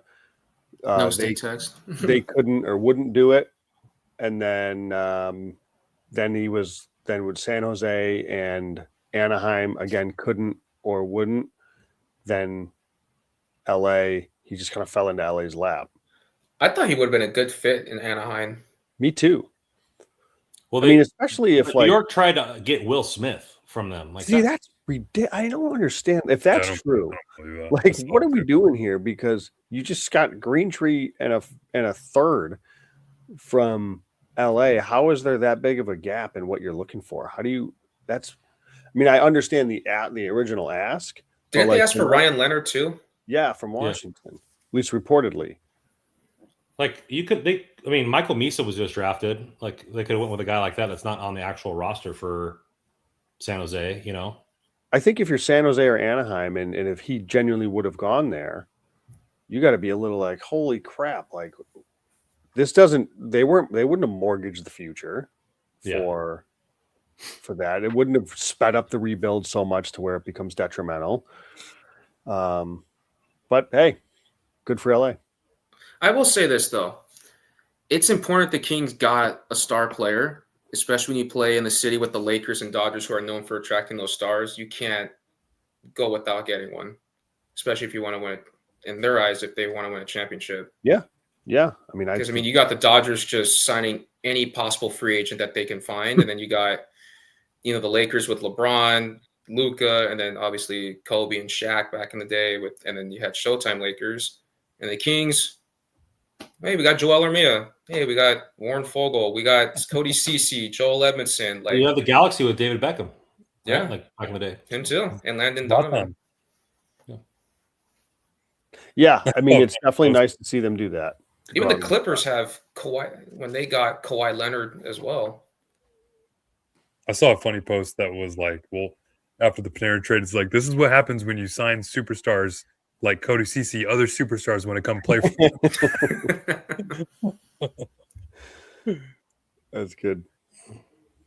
Part of that is because the Kings, they try to focus on a lot of middle six players too, and got to have that depth. Yeah, players. You gotta have 7 40-point players instead of one 100-point player. Yeah, I like size. We haven't really talked about like who you guys want or looking for, but I like what Sai said. Like, how long until Braden Shen becomes king again? And I haven't really thought about Shen as a target. We've talked about Trocheck. We've talked about Pedersen. I think we talked about Shen a little bit a few weeks back. Did we? Yeah, I think so, because when we were talking about Thomas, yeah. I think I threw out Shen. I think the originally we were like, I think the thought was, if he's a kind of a 3C, does he move the needle enough? Which I think he still would. Like, I think if he's your 3C, I mean, between Turcotte and Hellenius, I mean, I don't know if Turcotte ends up being dealt or something like that. And I think he was like one of the players that's like, well, if you just get Shen, like leaving Panarin aside, right? Like if you get Shen, like what? Right, sure. You guys know LA fans, LA Rams quarterback Matthew Stafford said he will return next season. Oh, okay. Here you go. Very good. But I think now that you got Panarin, these are the type of names you probably look at, right? Yeah. Like as far as like the Rams are keeping Stafford because Panarin's here. Stars track record. Yeah, there we go. Does that mean Kershaw's coming out of retirement though? He ain't a star anymore. Yeah, I mean Shen again, like he makes the team better, right? So Kuzmenko's back per Zach Dooley. Oh, good. Good news. So no concussion. Did you guys watch the documentary on the Miracle? Not yet. I will. I've been excellent. Is it? Yeah. A lot more behind the scenes about the team and like the players themselves and Herb as a man. It was good. Yeah. And more of the aftermath because the movie kind of just ends, when they beat Russia. Spoiler alert. I gotta say, like we go to Lake Placid with the hockey team been there a few times last bundle of years or whatever, and every time I'm there, I'm like, how the hell did they fit that many people in this? It's so small. Like it's one street. It is one thin, congested street, and it's like, how did they do this? And well, you look at the videos in the documentary, and it's like USA and like USSR are like right next to each other. There's Yugoslavia in between, and it must look like each Olympic team had 50 people on it.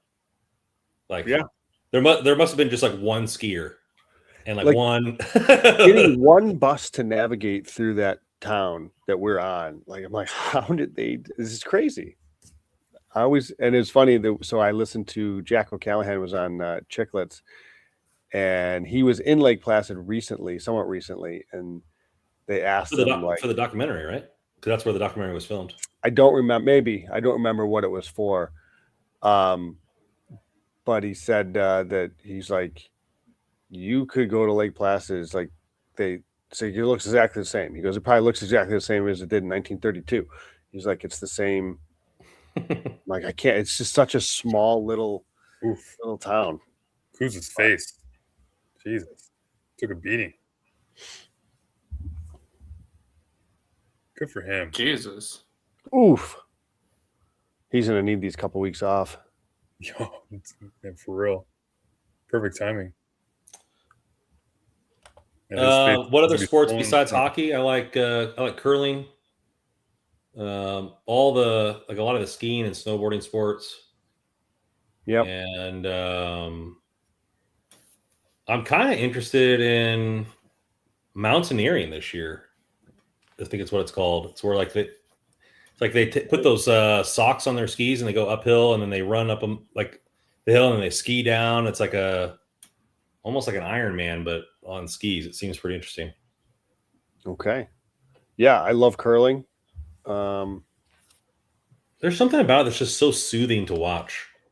We used to, when I was a kid, we'd go to Toronto for tournaments, and it was just always on TV, and we'd just watch curling. NBC Sports used to have like Friday night curling. You remember that? Did you guys ever watch that? Yeah. No, I grew up in California, Joe.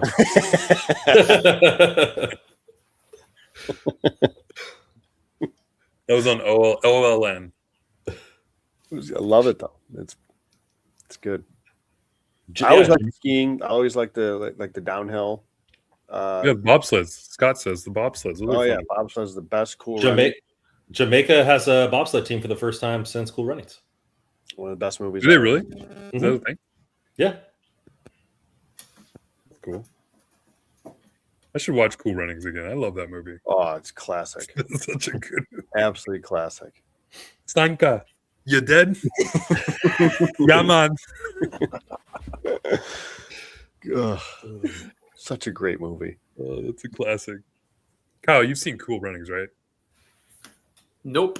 Oh, you're killing me, man. You're killing me, bro. Hey, I'm the youngest one here. I know. That's why I'm asking. You got to go watch it. You got to Perfect go watch timing. The main actor is what? Candy, right? John, yeah. John Candy, Yeah. yeah. Kiss the egg, Chris says. That scene where they No land egg. in Calgary and they walk outside, put everything they have on, and like waddling to the bus. I'm gonna watch that tonight before I go to bed. I love that movie. Bruce Cassidy's got a tan going. Vegas sunlight, Joe. What's the weather? Is it that? Well, I haven't seen the sun in like 3 months. So So out here in Arizona, I think it was yeah. 80 degrees today. Yeah. Yeah, it was like high 70s here in California. okay. Yeah, it's pretty. The warm. high on Saturday is 9. 9? You ain't catching me going Single outside. digits? Single digits, Russ. There's no other numbers. No. Oh, You ain't catching me going outside in that weather. Yeah. It actually felt, it was funny. I get my son on the bus the other day. I walked outside. I was like, oh, it's not bad. I just had just a hoodie on, and it was like 22 degrees because it's been so cold. It's like, you know what? 20 didn't feel that bad. So does anybody know why Bailey wears 72? Because that's the average temp in LA. It is. Is it really? Is that the reason? Yeah, that's the reason. I didn't know that was the reason. Yeah, he declined to give Panarin that number today. So I saw that. They could have made a funny bit with it though. Like they could have made a nice little bit. They still could, by the way. Yeah, Oh, he has the biggest jersey tomorrow. Him denying Panarin. Is that why we're really? That can't really be the reason, right? Ski jumping at 1 a.m. I just downloaded the Olympic app. Brandon, you gonna stay up? Am I gonna stay up? Women's training. It's just training. But I think there's USA curling at 3:00. I might stay up for that. No, you're not. 2 a.m. curling. US Canada curling. Yeah. Joe, that's 4 a.m. for you. Yeah. Just take a little power nap. It's basically all it's going to be anyway. Have you curled, Randon? Just into bed, not anywhere else. It's fun. But I played bocce ball, so I understand the premise of Shuffleboard. Yeah, so I understand the premise, but watching today and having the announcer, she was very knowledgeable in the like I didn't know they wore different shoes until today. Like I didn't know, and I guess in this tournament and almost every major tournament, all the stones are new. Like they bring in stones for the tournament. I believe that. And so like the teams don't really have a chance to like get familiar with them at all. Gotcha. But they were saying like Italy was playing today. They were playing the Canadian team, I think, or no, was it Canadian or Great Britain? I think it was Canada. And like the Italian guy threw a couple of these stones and like it was just way off. Like it wasn't even close. Like he gave up on it like halfway down. And the announcer goes, "Oh, that must have caught, some, I think what she said, fleck or something like that, where like maybe debris on the ice, or the stones have little imperfectizations on them." Mm-hmm. But they said so far in lane 1, the team who has had the red stones has won every match so far. 6 straight. Really interesting. Yeah. So it's like, it's tough to get the weighting down. I'll say it's not. They're easy. talking about the curves and I was like, what are the brooms for? And like they're going into the science about it. And so, because you do the broom so that way the ice turns into water, so that way it moves the stone into that direction. The Summer Olympics and this Olympics, the website is great. The Olympic website is great. It like goes into the sport, how to score it, like what's the basic. They have videos of the basics of each sport. And it's like in the Summer Olympics, I was like, yeah, let's watch some water polo. Let's watch some kayak slalom and all this kind of stuff like that, because it's just great. So yeah, I was up this morning at 7:00 for some curling and 9:00 for some women's hockey. So the U.S. Plays Finland in women's hockey tomorrow morning. Finland just canceled the game today. Oh, that's the game that got canceled? Yeah. No, I didn't know that. I don't think you get over COVID in one day. Oh, mixed doubles curling Italy. There you go, Joe. 4:00 in the morning for you. You can watch them and US play at the same time. I was watching a couple days ago at work, and I had the 4 screen going on with 4 different games of curling. There you go. And my boss comes in and he's like, "What the fuck are you watching?" It's like curling. There's up 4-3. They're going back and forth. Dynamite. He's throwing the stone and the ricochet. I was like, he's like, "You're too." They got the hammer. And, yeah. Because it was like fun. The Summer Olympics. I was annoying the crap out of them because I was like, "Did you guys just see that water polo? We came back from like 11-5, and they're like, we don't care, Randon. We don't care about women's water polo." I was like, "Well, you should, because it's women's." I remember in the Summer Olympics, the women's rugby team. Did you watch that? Yeah. Oh, I watched the game they came back on. Yeah, I was watching that bronze medal game that they scored like right at the end there. That was amazing. But Joe, you've curled, I'm guessing. You've done curling? Yeah, not like often or like competitively at all. But there is a curling club in Rochester, and I've gone there a few times, and it's a lot of fun. It looks fun. No. It's not easy. It's very difficult to get like the weighting right and the speed right, because the first couple of times you're either way short or you're way long. So that takes a lot to get sorted. But it's fun. It's like a long. So the second game for curling of the day, Italy and the United States play at 8:30 your time, Joe. You can watch that one. Okay. I'll pop that on. T. Cruz says, "Joe, you seem like a bowling type of guy to me." I'm not a bowling guy? I would. I've only bowled once in my life. Just once? Just once. I used to do it quite a bit. I would. I don't know. Okay. But yeah, never. No big bowling leagues in Rochester? No, like my thing outside of hockey, like I played, this was pre-kids. I mean, I played a lot of softball, like men's league softball, and I'll play golf, but like, yeah, well, watching curling is more exciting than watching the Kings, Jordan. Until Panarin gets there. So the events tomorrow: curling, alpine skiing. That's just training. Figure skating, and speed skating's fun to watch too. Oh yeah, that's a good Some one. more ice hockey. Yeah. I love these. Emmanuel, I love these Joe questions. These Joe guesses. Emmanuel, Joe's getting roasted right now. I want to learn how to play chess, but I honestly don't know how to play it, and I'm embarrassed to say that. Really? I don't know how to play chess. Okay. I would love Play to learn defense on it. You'll do good. Yeah. Just leave all your pieces in the back. Okay. Wait for everyone to come. Protect the king. Yeah, protect the king. Okay. Just like the Kings play defense with the king. Okay. Protect the house. Okay. No, I didn't play chess. I was we used to play euchre in lunch in high school. Euchre. Okay. And then in college, like on the bus, we'd play whole, like we went to, I was in college and like in the peak of like, I remember like Moneymaker and like the poker World Series of Poker on ESPN. Mm-hmm. Like that was like peak then. So we were playing poker, Hold'em all the time.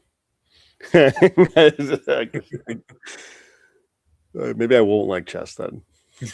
Byfield's having a really solid game tonight. He is. It's been noticeable. Just want to face off.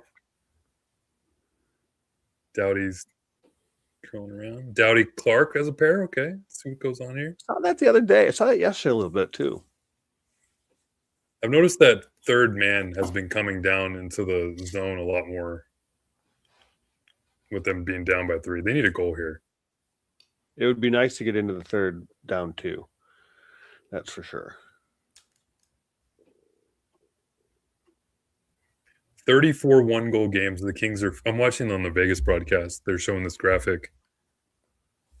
Kings have lead the league in one-goal games. They've played 34. Their record is 15, 5, and 14. Oh, my God. That's what happens when you play a lot of overtime or shootout games. Oh, my God. So the what was that, 15 and 19? Well, that's going to do it for me. I have to head on out right now. So good luck the rest of the way, guys. Hey, All right, Kyle. thanks, Kyle. Thanks for having me on. Have a good one. Seeing you, man. Mhm. Take it easy.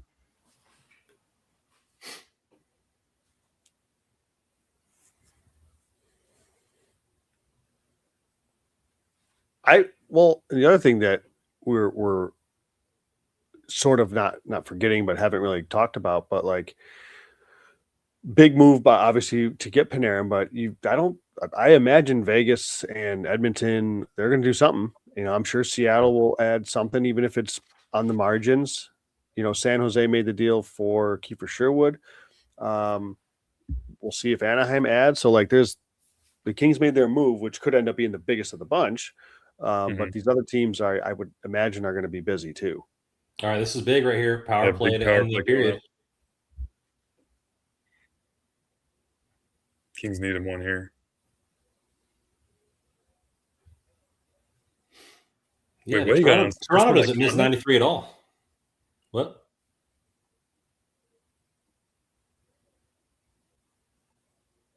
Did they game him on sportsmanlike conduct? Is that what I heard? Yeah. Interesting. For what? And did he dive or something? No, I think it's just at the refs. Chirping the ref? Yeah, he was mad a couple plays ago. Oh, Jesus. Kuzmenko's taking his anger out on someone else's head. I still don't know what the call was.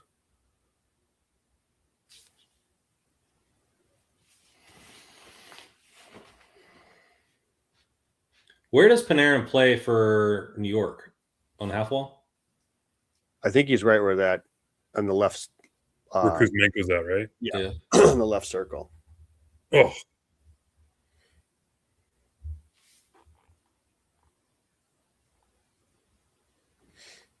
I mean, Kuzmenko was good. Kuzmenko was good down low. Yeah, he was.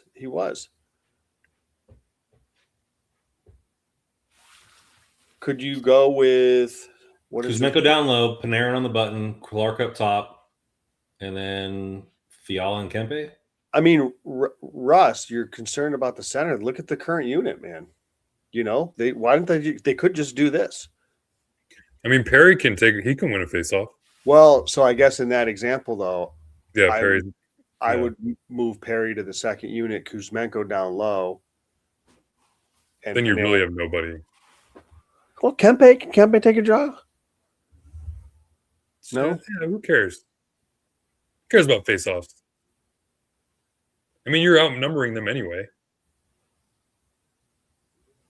Yeah, you lose the face off, they dump it down. Exactly. Just who cares? 15 seconds. They just had Kopitar and he lost the draw. Go figure. I like the movement here, though.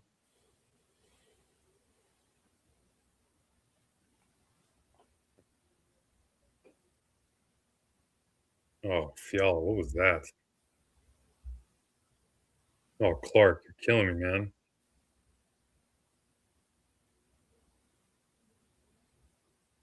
I'd like to see Byfield get a lot of run here. He's having a good game. He's got the legs.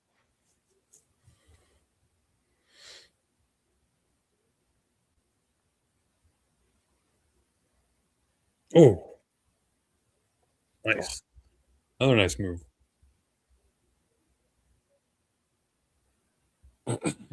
Dowdy with some activation. That was a better period. Not losing. Well, still losing, but Did not have to change. So, Brandon, I just saw it. That type of activation, do it at 5-on-5. Right? Like, that's what I'm saying. They don't have it in them. shot attempts were 20-9 that period in all situations in LA's favor.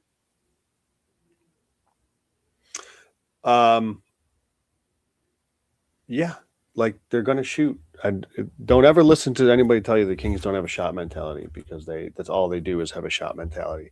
They said I was watching the Sabres broadcast locally in that game, and Megan Chayka from Stathletes, forget what the site is. But anyways, they do a lot of analytics and tracking data, and she was saying just that, like the Kings are one of the highest teams in the league in shot attempts, one of the lowest teams in the league in, high quality shot attempts. So again, that's on purpose. Like Panarin will help that incrementally, but a lot of that's how they want to do it. You would hope this power play from bottom 5 to top 10. The power play is where I think he could definitely do some damage. Yeah. Yeah, and like 5-on-5, you hope we mentioned it earlier that he like drags them into high danger, as opposed to like, hey, I'm just gonna look off even giving it to the freaking D-men that are just gonna throw it on net and turn it over, in a sense. Like, let me try this cross seam pass to whoever's on the other side, or try to throw something in the middle of the ice and see if something sticks there. This is like, you would hope like there's the other forwards that are kind of have that same mindset to be ready for those kind of passes, because I'm sure it's like we always talk about, like, well, it's hard to play with Kevin Fiala. Well, a lot of that's because he's out here trying to be creative instead of making some simple play. Yeah. Yeah. They need a little more east-west in their game. And Fiala brings that, Kuzmenko brings that, Panarin will bring that. It shouldn't all be north-south. It's so funny because like a lot of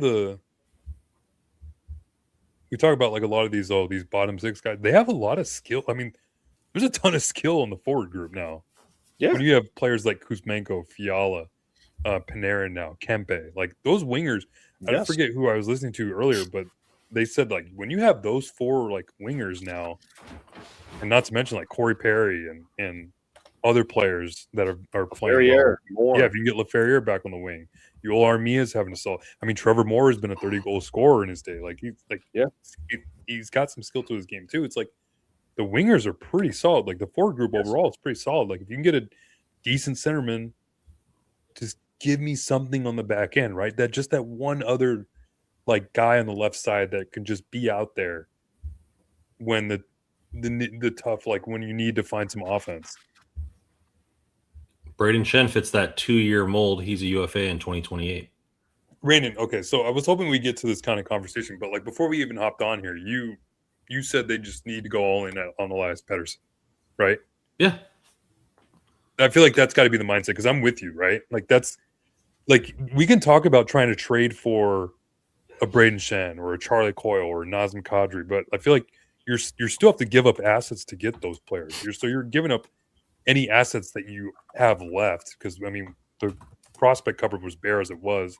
You just gave away your best prospect overall, and you kept your first round pick. They have 9 draft picks in this upcoming draft. Not to mention Columbus's second round draft pick, which could be a pretty high second rounder. So there was only really one move they got left as far as like a big ticket item, and you mentioned it, like Elias Pettersson should be that move. Love it. Yeah. Has there been any sort of like rumored cost or what Vancouver's looking for in a potential Pettersson deal? I think the Pay it. yeah, I don't know. I think the consensus is that like it's not going to cost much because of his down, like the overall view of him as a player has been kind of down a little bit. The cost, I mean, as far as his salary, as far as contract, 11 point whatever million is not cheap. Like not a lot of players, not a lot of teams will be able to just add that to their books. So there's that, but I think the Kings can make it work. I think I don't know what they'd have to give up as far as a trade, but I know as far as money wise, I think they can make it work. Yeah, and I think if you're Ken Holland, I mean, you gotta take a swing, and there's risk with Pettersson, but like you have to take that swing. And again, to his point, it may be a summer swing, but like Pettersson's, he's very high on the list for me in terms of, because I don't know how you go acquire a 1C, but there it is. He's available. He's potentially available. I mean, if you can add Pettersson to this lineup, I think that helps you not only now, obviously, but like, oh yeah, you've maybe extended that time frame a little bit where you can build around. Like, you have Kempe now long term. You have Pettersson for a few more for pretty kind of long term. You have Byfield. You have Clark. You have good Laferriere. You have pretty solid core to kind of build around now. Yeah, and Panarin for 2 more years. Like the next few years look pretty good if Pettersson's able to join the mold without giving away any big pieces in return. Yeah, and you just wonder what that would be. What does Vancouver want in return? So even with since Quinn Hughes was traded, Elias Pettersson is still 11 points in 18 games. 11 points in 18 games? Not since like this year. Sorry, after Quinn Hughes has been traded, but since the new year, 11 points in 18 games with the worst team in hockey. Yeah, he's a good player. Yeah. And it seems like he's got to just get out of there at this point. Now, Pettersson, Panarin, and Kempe on a line. That'd be nice. Now that's fun. Yeah. Yeah, you get them on a line. You have Fiala, Byfield, Kuzmenko. You can have Moore, Kopitar, Laferriere. Then you have Perry, Hellenius, or Turcotte, and Armia. I mean, obviously, you'd have to probably trade away one of those young players. Maybe Fogle, probably. Or Fogle would probably have to be involved. And I mean, you have to give to get, right? Like I'm just saying, like there's going to be some pieces that are being given the other way. Yeah, but I mean, of what you just mentioned, like the only piece there that would be of interest to Vancouver would probably be Laferriere, maybe Turcotte, anyways.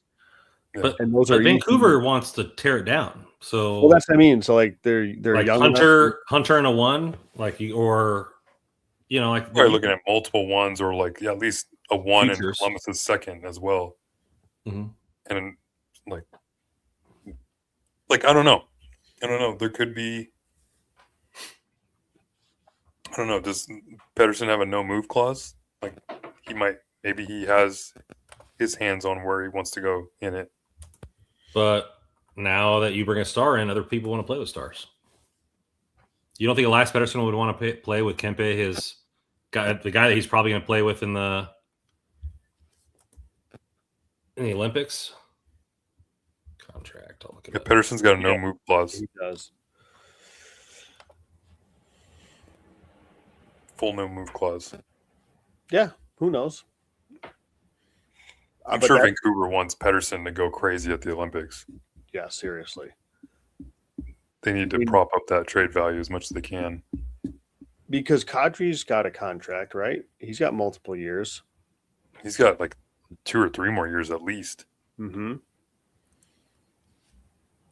So I don't know what other centers. Like Ryan O'Reilly, if he hits the market.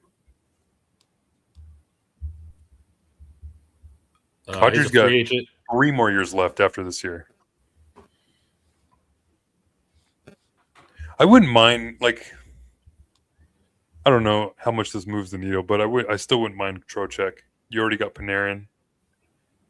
I think that's, I don't know how much of a needle mover that is, but that's a pretty solid center to add to the lineup.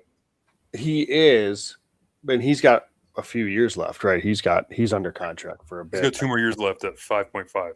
So the only hesitation about a Trocheck or a Kadri or a Shen is they're still going to need a top 2 center next year. I think, like, because like we still haven't seen Byfield like elevate his game to where he's a definitive 1C. So like you kind of either got to roll out there with 2 Cs. I guess if you consider Trocheck a 2C, that's fair. But I still think you'd be a higher end center short. Yeah, I think that's kind of where SP 90620 is kind of going, and where Joe's kind of like, what do you mean by unwillingness to be the man? I guess I don't know what he means by that. Like he hasn't taken the bull by the horns. Yeah, I was taking it as like being the 1C, like being, because you're questioning like whether we have even a 1C, and I'm sure a lot of Kings fans are questioning that too. Like the Kings don't even really have a 1C next year. They don't even really have a 1C this year because Byfield hasn't been able to be the man, right? Yeah. Yeah, well, what I can tell you for sure is I'm not predicting him to do anything next year. I'm done with that. Screwed that up 2 years in a row. Yeah. I don't know. He's somebody that I genuinely would wonder if a different coach unlocks him in a little bit of a different way. But like he's not the only one that's production is not where we want to see it. There's not a single like Kempe's production we would like to see higher. Fiala's production we would like to see higher. Go down the list. Pretty much virtually every forward you would expect production to be at a higher level, with the exception of what? Perry and Armia. Other than that, everybody's kind of underwhelming. So Byfield isn't the only one. We brought this up too, package QB for Matthews. I'm down. Yeah. I would do it. I would sign up for that. I would do it. Do you think the talk out of Toronto with him having a down year is smoke? Do you think he still's got game left in him? Oh, yeah. Because he's not striping 50 goals anymore. Yeah. I mean, well, you did take away his best playmaker. That didn't help his cause. Yeah. Are Maple Leafs fans still happy that Marner left? Are they still cool with that? One of my a good friend of mine is, and he is still happy. Those Maple Leafs fans, man, I don't get it. They can't stand Marner. They did not like that guy. I just do not get it. Like and like what's the difference from Marner and Nylander? What Marner actually will play a little bit of defense. I feel like, and Marner's probably better or just as good offensively. So what's up with the hate for Marner? I just don't get it. I think it's twofold. I think he had this like the whole thing with his dad getting involved in contract negotiations definitely didn't win him over. And for whatever reason, he just took a ton of the heat for playoff failures. Although the one playoff round that they won, I think he was like a big reason for it. Yeah. But yeah, he bore the brunt of the playoff failures, and I think there was a couple of viral clips of him like making a couple bad turnovers, right? So that I just think all it takes is one or two highly negative clips to go viral, and like that's what it is. I mean, I think he's a star. Just ask Dubois. Yep, he scored again today, but he just got back and scored today, by the way. Oh, did he? Yeah. This is his first game or first? Yeah. Oh. Well, did he play early in the season? He played a few games and then he got hurt. Yeah. I mean, Did you see his comments? No. Like, I forget the exact wording, but it was like a guy, one of the announcers or the journalist was like, "So how do you feel about fans saying that you haven't lived up to expectations in bringing a cup to New Jersey?" And he was like, "I don't care what the fans think." To New Jersey, who was this? Jack Hughes. Oh, Jack Hughes. I did not see that. Yeah, it was something along those lines. Like, how do you feel about the fans believing that you haven't lived up to expectations in bringing a cup to New Jersey? And he's like, "I don't care what the fans think." He's always been kind of quirky with his interviews. What about a combination trade from Nashville? O'Reilly and Yossi, the same deal. I mean, that's a trade that we can get behind. It is. I just don't know I don't know how we pull that off. New Jersey is another team that's been I can't figure out. No, I don't know what's going on with them. Let's just get older. Maybe we're having it all wrong. Maybe we should just go way old. Randy, we're the oldest team already. Lean into it. More pros. And then then the Kings can sponsor a retirement home. Trevor Lewis is unsigned. He's still looking for a home. We can bring him in. God, if we got 6-year-old O'Reilly and 36-year-old Yossi, get that up there. I think New Jersey is an interesting team to look out for to see because there's so much talent. That's another Ottawa. I think even better. Oh yeah, I don't know what's going on with them. I mean, they every year they deal with injuries. Everybody's hurt all the time with that team. I mean, Dougie Hamilton has 21 points in 50 games this year. And he got benched. He had like 18 of those points in the last 9 games. He's been hot as hell lately. I heard Anaheim was really interested in him. San Jose was. Was it San Jose? Yeah. Yeah.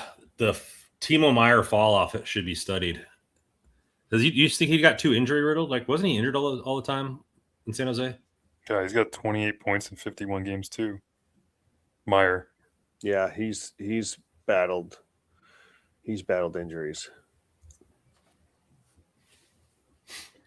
But if the new GM wants to rebuild in Nashville, O'Reilly, Yossi, double trade, and then we have prospects, get Hunter, 2 firsts, and then we have to move out a defenseman, so give them a Joel Edmondson, and then they can trade him again.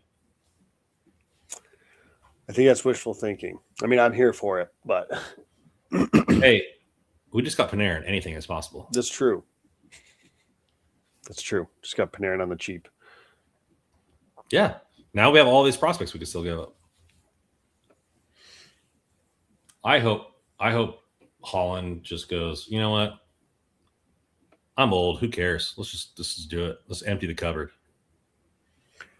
I think this is the first step toward that. Yeah, I think he will.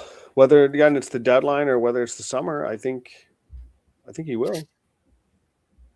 Definitely the first step toward that, I would say. I mean, Liam Greentree was the best prospect Kings have. He's gone. Yep. So Now it doesn't matter. Who cares now? What's the future now? Like the What's future. the difference? Exactly. And he was a player that could have made the roster next I season. mean, we were talking about maybe him making the roster this year. Yeah.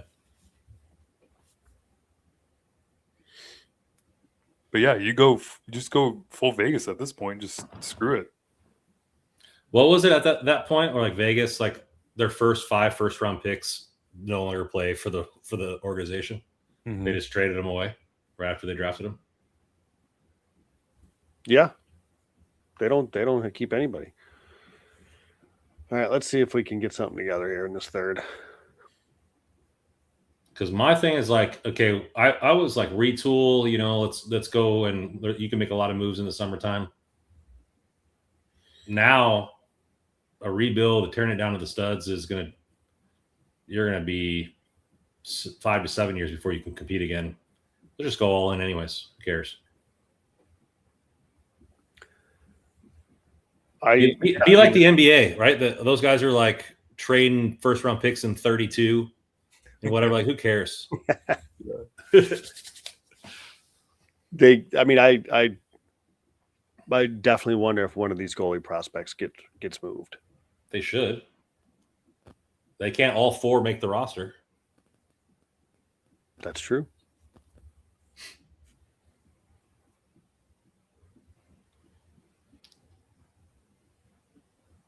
I mean, I don't think any of the, Carter George, I don't think is at the level that Devin Levi was as a prospect, but I mean, they got Sam Reinhart in that deal. That's wild. Yeah. What was Buffalo doing? But I think Carter George has the type of swag right now on a national level to get a pretty big player.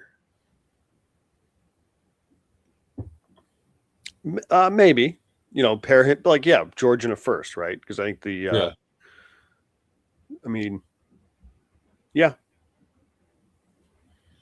he could. I don't know if something like that interests Vancouver. If that saved by Forsberg starts conversations for Pettersson. Mm-hmm. Yeah, I'm curious what the Pettersson trade would even look like. George, Henry Busnevich in a first. I don't know. I don't think it's enough. I mean, Quinn Hughes got 4 first-round picks. He's better than Elias Pettersson. That's 3 first-round picks right there. I mean, Carter George has elevated from a second to a first, in my opinion, with his play.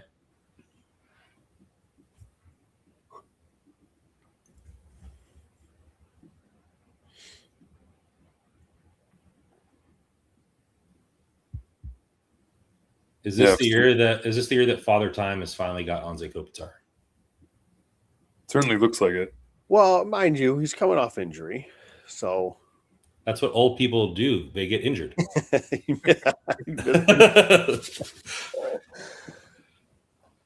I like stretching my chair at work, and I like, oh yeah.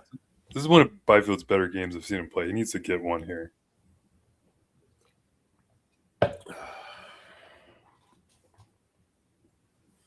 I wanted him to be good so bad. He's going to Waste Management. The Waste Management Open during the break. Is he? Well, I'm just assuming because they said the Kings put up a graphic that said, like, what are the players doing for the break? And for Byfield, it said PGA event. And I'm like, it's going on this weekend, actually, out here. I heard that's a blast. Oh, it's so fun.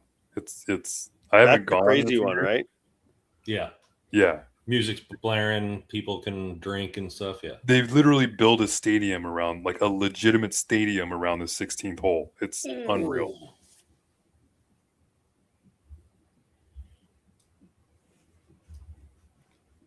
You talk about like all these drunk people tailgating, and then when they open the gates, they all have to sprint to the stadium. Yeah, exactly.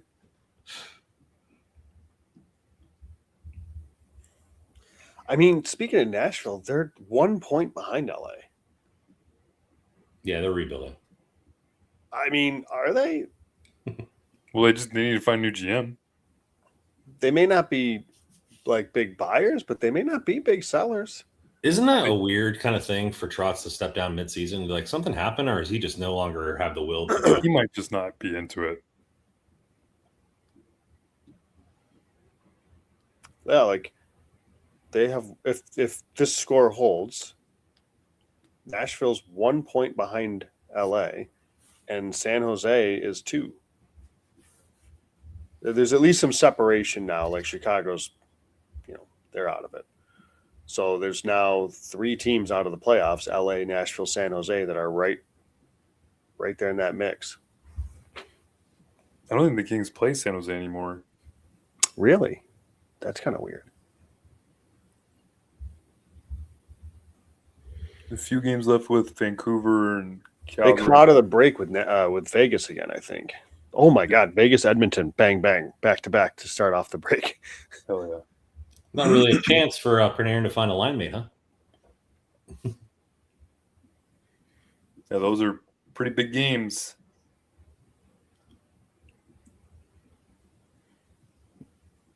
Come on, let's get one here. Make it interesting. When does the freeze come off? Is it still like right after the games end? I have no idea. They don't play the Ducks or the Sharks the rest of the season. Mm-hmm.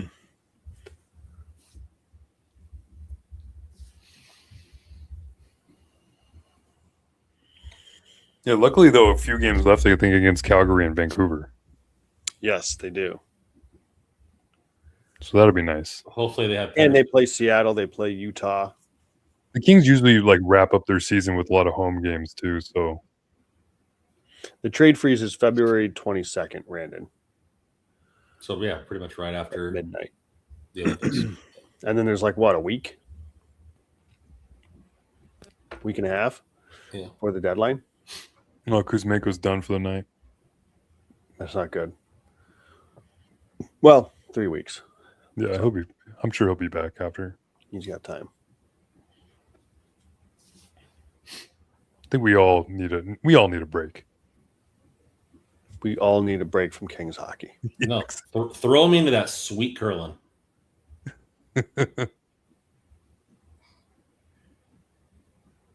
You have to wear special shoes for that? Yeah. So yeah, you do. When the ice is really not slippery, and when there was at least for what I was doing, they have covers that you put on over your shoes. But yeah, so if you're doing it at the Olympic level, yeah, there's so the left shoe or your glide shoe has a plastic polymer that slides on the ice, and then your push foot has a sticky sole substance. Rubber. Yeah. Yeah, that's why they always slide on the same foot. Yeah, I'm learning a lot, Joe. Yeah. I'm learning a lot. Joe is our curling hockey road team's curling fanatic here. So, and again, talk about road trips with the hockey team. We were just talking about it today after practice. We would go to Lake Placid or Thousand Islands or wherever Niagara Falls, and it'd be the Friday. We'd have our game. We'd get back with the boys. We'd have dinner or whatever, and then we would literally just sit. We would get together in one of the coaches' rooms, and we would sit and we would watch Friday night on NBC Sports Network curling. We'd sit and watch curling in the hotel. Hook. How is that not a hook? What? You know how they have how they have pond Joe, hockey? do you see watch the front ref. Watch the back ref makes this call. Watch the front ref say he's making a gesture stick on stick, stick on stick. And then the back ref that's the cleanest hook I've ever seen. And the front ref is there saying no, that's stick on stick. God, man, these refs suck.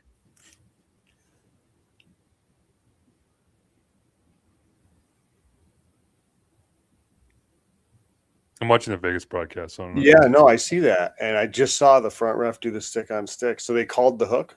Yeah. I'm sure. I don't know. I have to sound off. I'm sure they did. So do I. Let's see. This stick was literally in his hands, all the way up to the hands. So do they have pond curling? They have pond hockey? Backyard? I haven't seen that just because, although I will say, a couple of the rinks that we've practiced on, they have like curling, like the target and the lines drawn on them. Yeah. That was like up in North Country. Because how long is a curling thing? I don't know the dimensions. Brandon, I feel like that's something you should. I was gonna say, find out. did you learn that yet? I have not learned that yet. It seems long, like longer than I probably would have. I expect. Each curling sheet is 146 feet by long. It's pretty long. By 15 feet wide. So about 50 yards. Yeah, 44 and a half meters. Yeah. What's a meter? It's like about a yard. Just kidding. Wrong unit of measurement. But 50 yards, that's a long way for curling. Yeah. now that like scares me. Like I've been on a football field. I couldn't imagine like trying to get the Well, rotation right from that far back. Yeah, right. Like you get yourself a workout too doing the The scrubbing. the get brush. those forearms good. Yeah. That's why you see in the mixed doubles, it's never the woman scrubbing. Like so, it like the man will roll the stone and then he'll scrub his own stone, and then when the woman rolls it, he'll scrub her stone. Did they call? They did call a hook, Russ? Yeah. Russ was about to boycott this wonderful game we're watching. Yeah, it's like the cleanest hook I've ever seen. Come on. I If they mean, don't get weird, we might be in trouble. I kind of hate that. I mean, that's been a hook for the last 10 years or 20 years. Sorry. I mean, there's still part of me that's like, I just don't see how. I mean, I don't think that's a hook.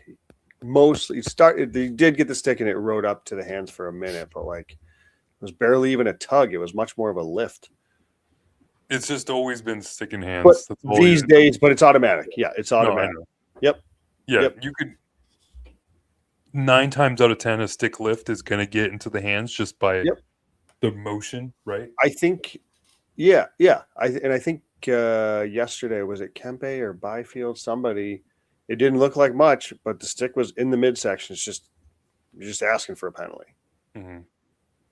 Yeah, it's all sight certain positions of the stick or whatever.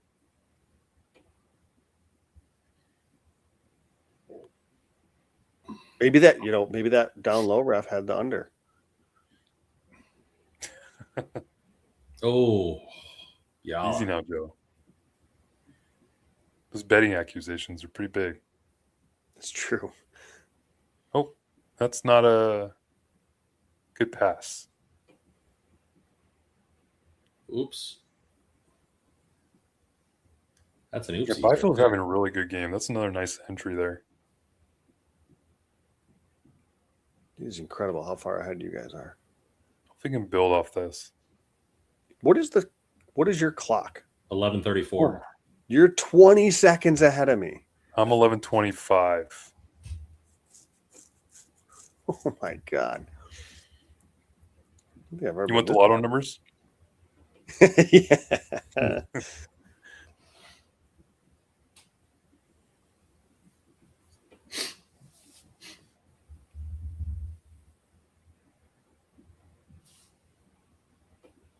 Ooh, nice tip by Ward. Man, I like Taylor Ward. I know. That'll be a nice like fourth liner to have moving forward. Yeah. Probably means Or, like, Perry's not coming back, right? Replacement player. What? Probably the replacement for Perry next year. Oh, yeah, exactly. His dad won a Calder Cup here in Rochester. His dad, Dixon? There you go. Hey, we got a buyer for all 60 of our shirts that we have left. over. Yes. Come on, Kings. And trivia question: so Dixon Ward won a Calder Cup here in Rochester in 1996. Who was his coach? Ooh. Larry Robinson. Nope. I have no idea. John Tortorella. Oh, wow. Fun fact. Yeah.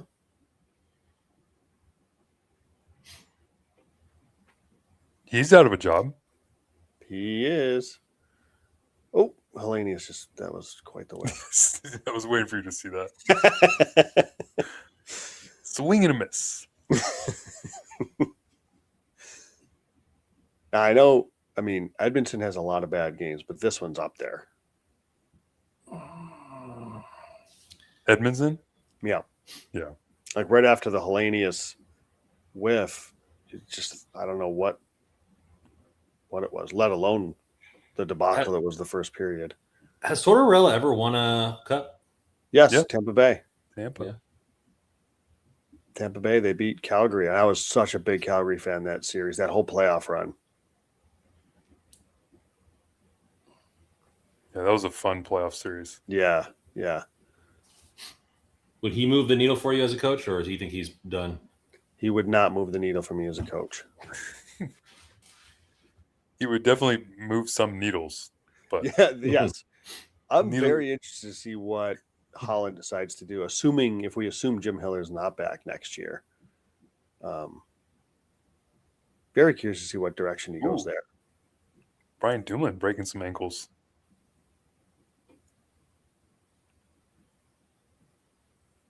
Oh, making plays.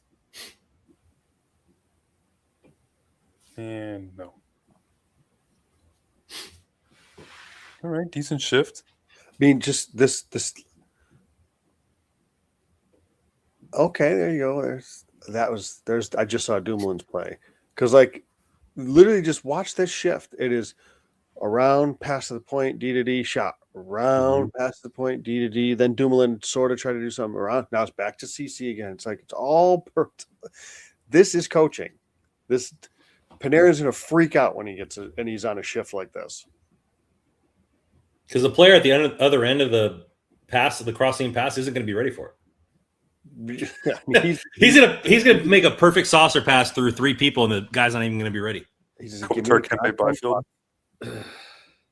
Man, Oh, that's funny. They did do a joke. Bailey just I saw that. said Panarin, and I'm listening. Look at the phone, by the way. Oh, yeah, Brad. Yeah, that was really good. See, See, I knew it was Kempe a- last year and the previous year buries that. He's having a rough year with those one-timers and stuff. And I haven't seen a lot of like rush attempts where he just buries them either this season. No, anecdotally that's what it feels like, and you wonder how much when you Talk about players that need an Olympic break. He probably is going to be elated to play some different hockey for Sweden. yeah.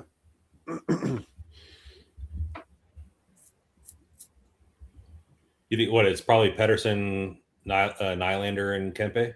Yeah, I don't know what they're going to do there. I'm interested to see because they got some injuries that they're dealing with. It sucks Leo Carlson's hurt.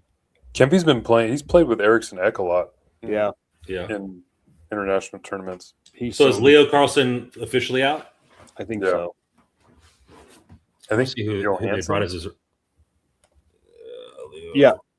Carlson. I don't know if he was his direct replacement, but Johansson did end up getting on the roster. I think he might have been. Could be.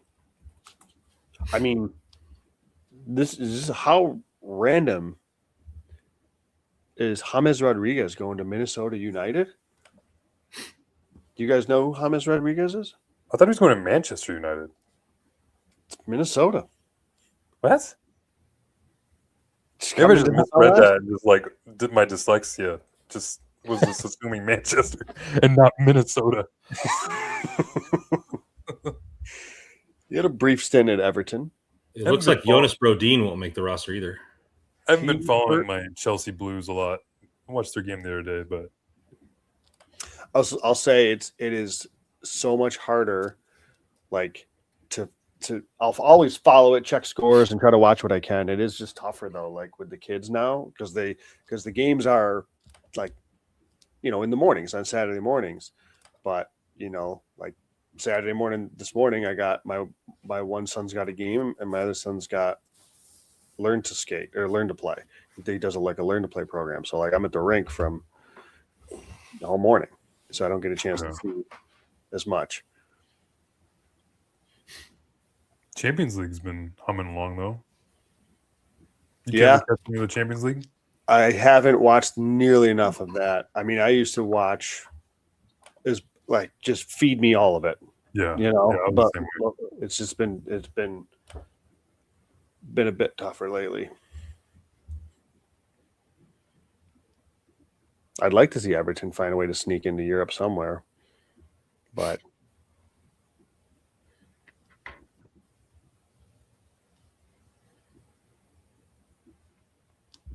Kopitar, Byfield, Kempe. Seen this line before. How about Aston Villa making a run in the top 3 this year? Yeah.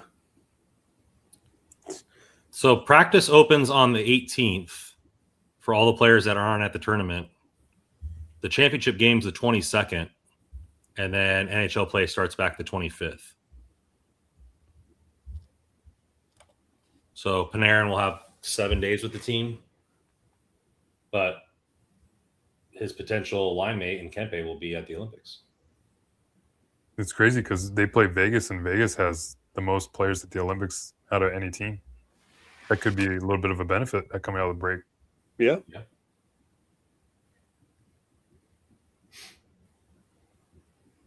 Because I think after the Four Nations, I think a couple players sat in their first game.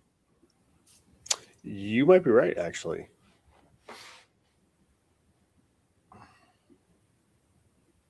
Four Nations seems so long ago, too. It's crazy. Oh, did they call that? They didn't call that. Okay. This is not looking good. If it weren't for you guys, I would have been in bed after the first period.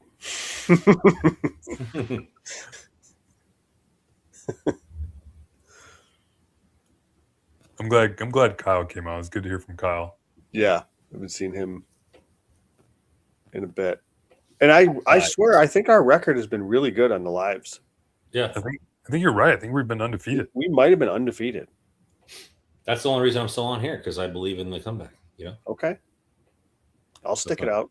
That's not true.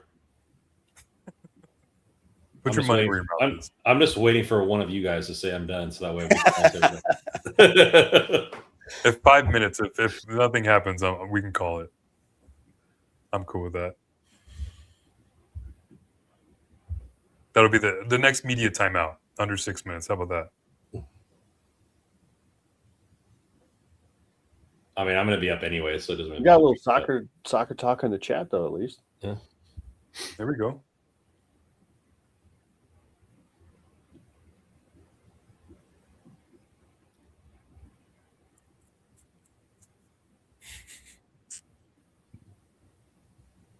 Joe, a glutton for punishment. Yes, he is. Joe loves his teams hate him. This is true. Randon, should I be where should I be about the Giants offensive coordinator? There seems to be some people aren't happy about this. Who they got again? I forget who they brought in. The guy from the Chiefs. Oh, Nagy. Yes. Didn't he win a Super Bowl? I'm just telling you, the people are. It's because he's a retread. They're highly questioning him.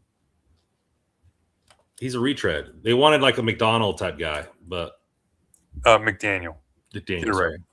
Come on, it's my coach. You got a question, Brandon? I feel like the Niners should look into it. I mean, there isn't enough data behind it to deny it fully. And you look at like a lot of these NHL players like don't wear Bluetooth headphones. Like they don't like McCaffrey said when he's sleeping, he turns off his Wi-Fi and turns his phone off completely. like he said, I'm a psychopath. So any 0.0001% of a edge I could have, but he's read that like those types of waves and stuff like that, Bluetooth and Wi-Fi can affect the way the body heals. And so he turns off all that stuff in his house before he goes to bed. Interesting. But it's not a thing. I mean, the amount of volts that come out of that thing compared to just standing anywhere else is exponential. So there's been some data behind the potential of like Bluetooth, like earphones causing cancer, stuff like that. So I'm in a lot of trouble if that's the case. Yeah.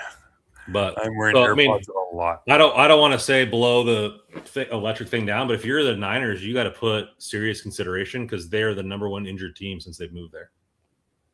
That is kind of bizarre. Yeah. So, but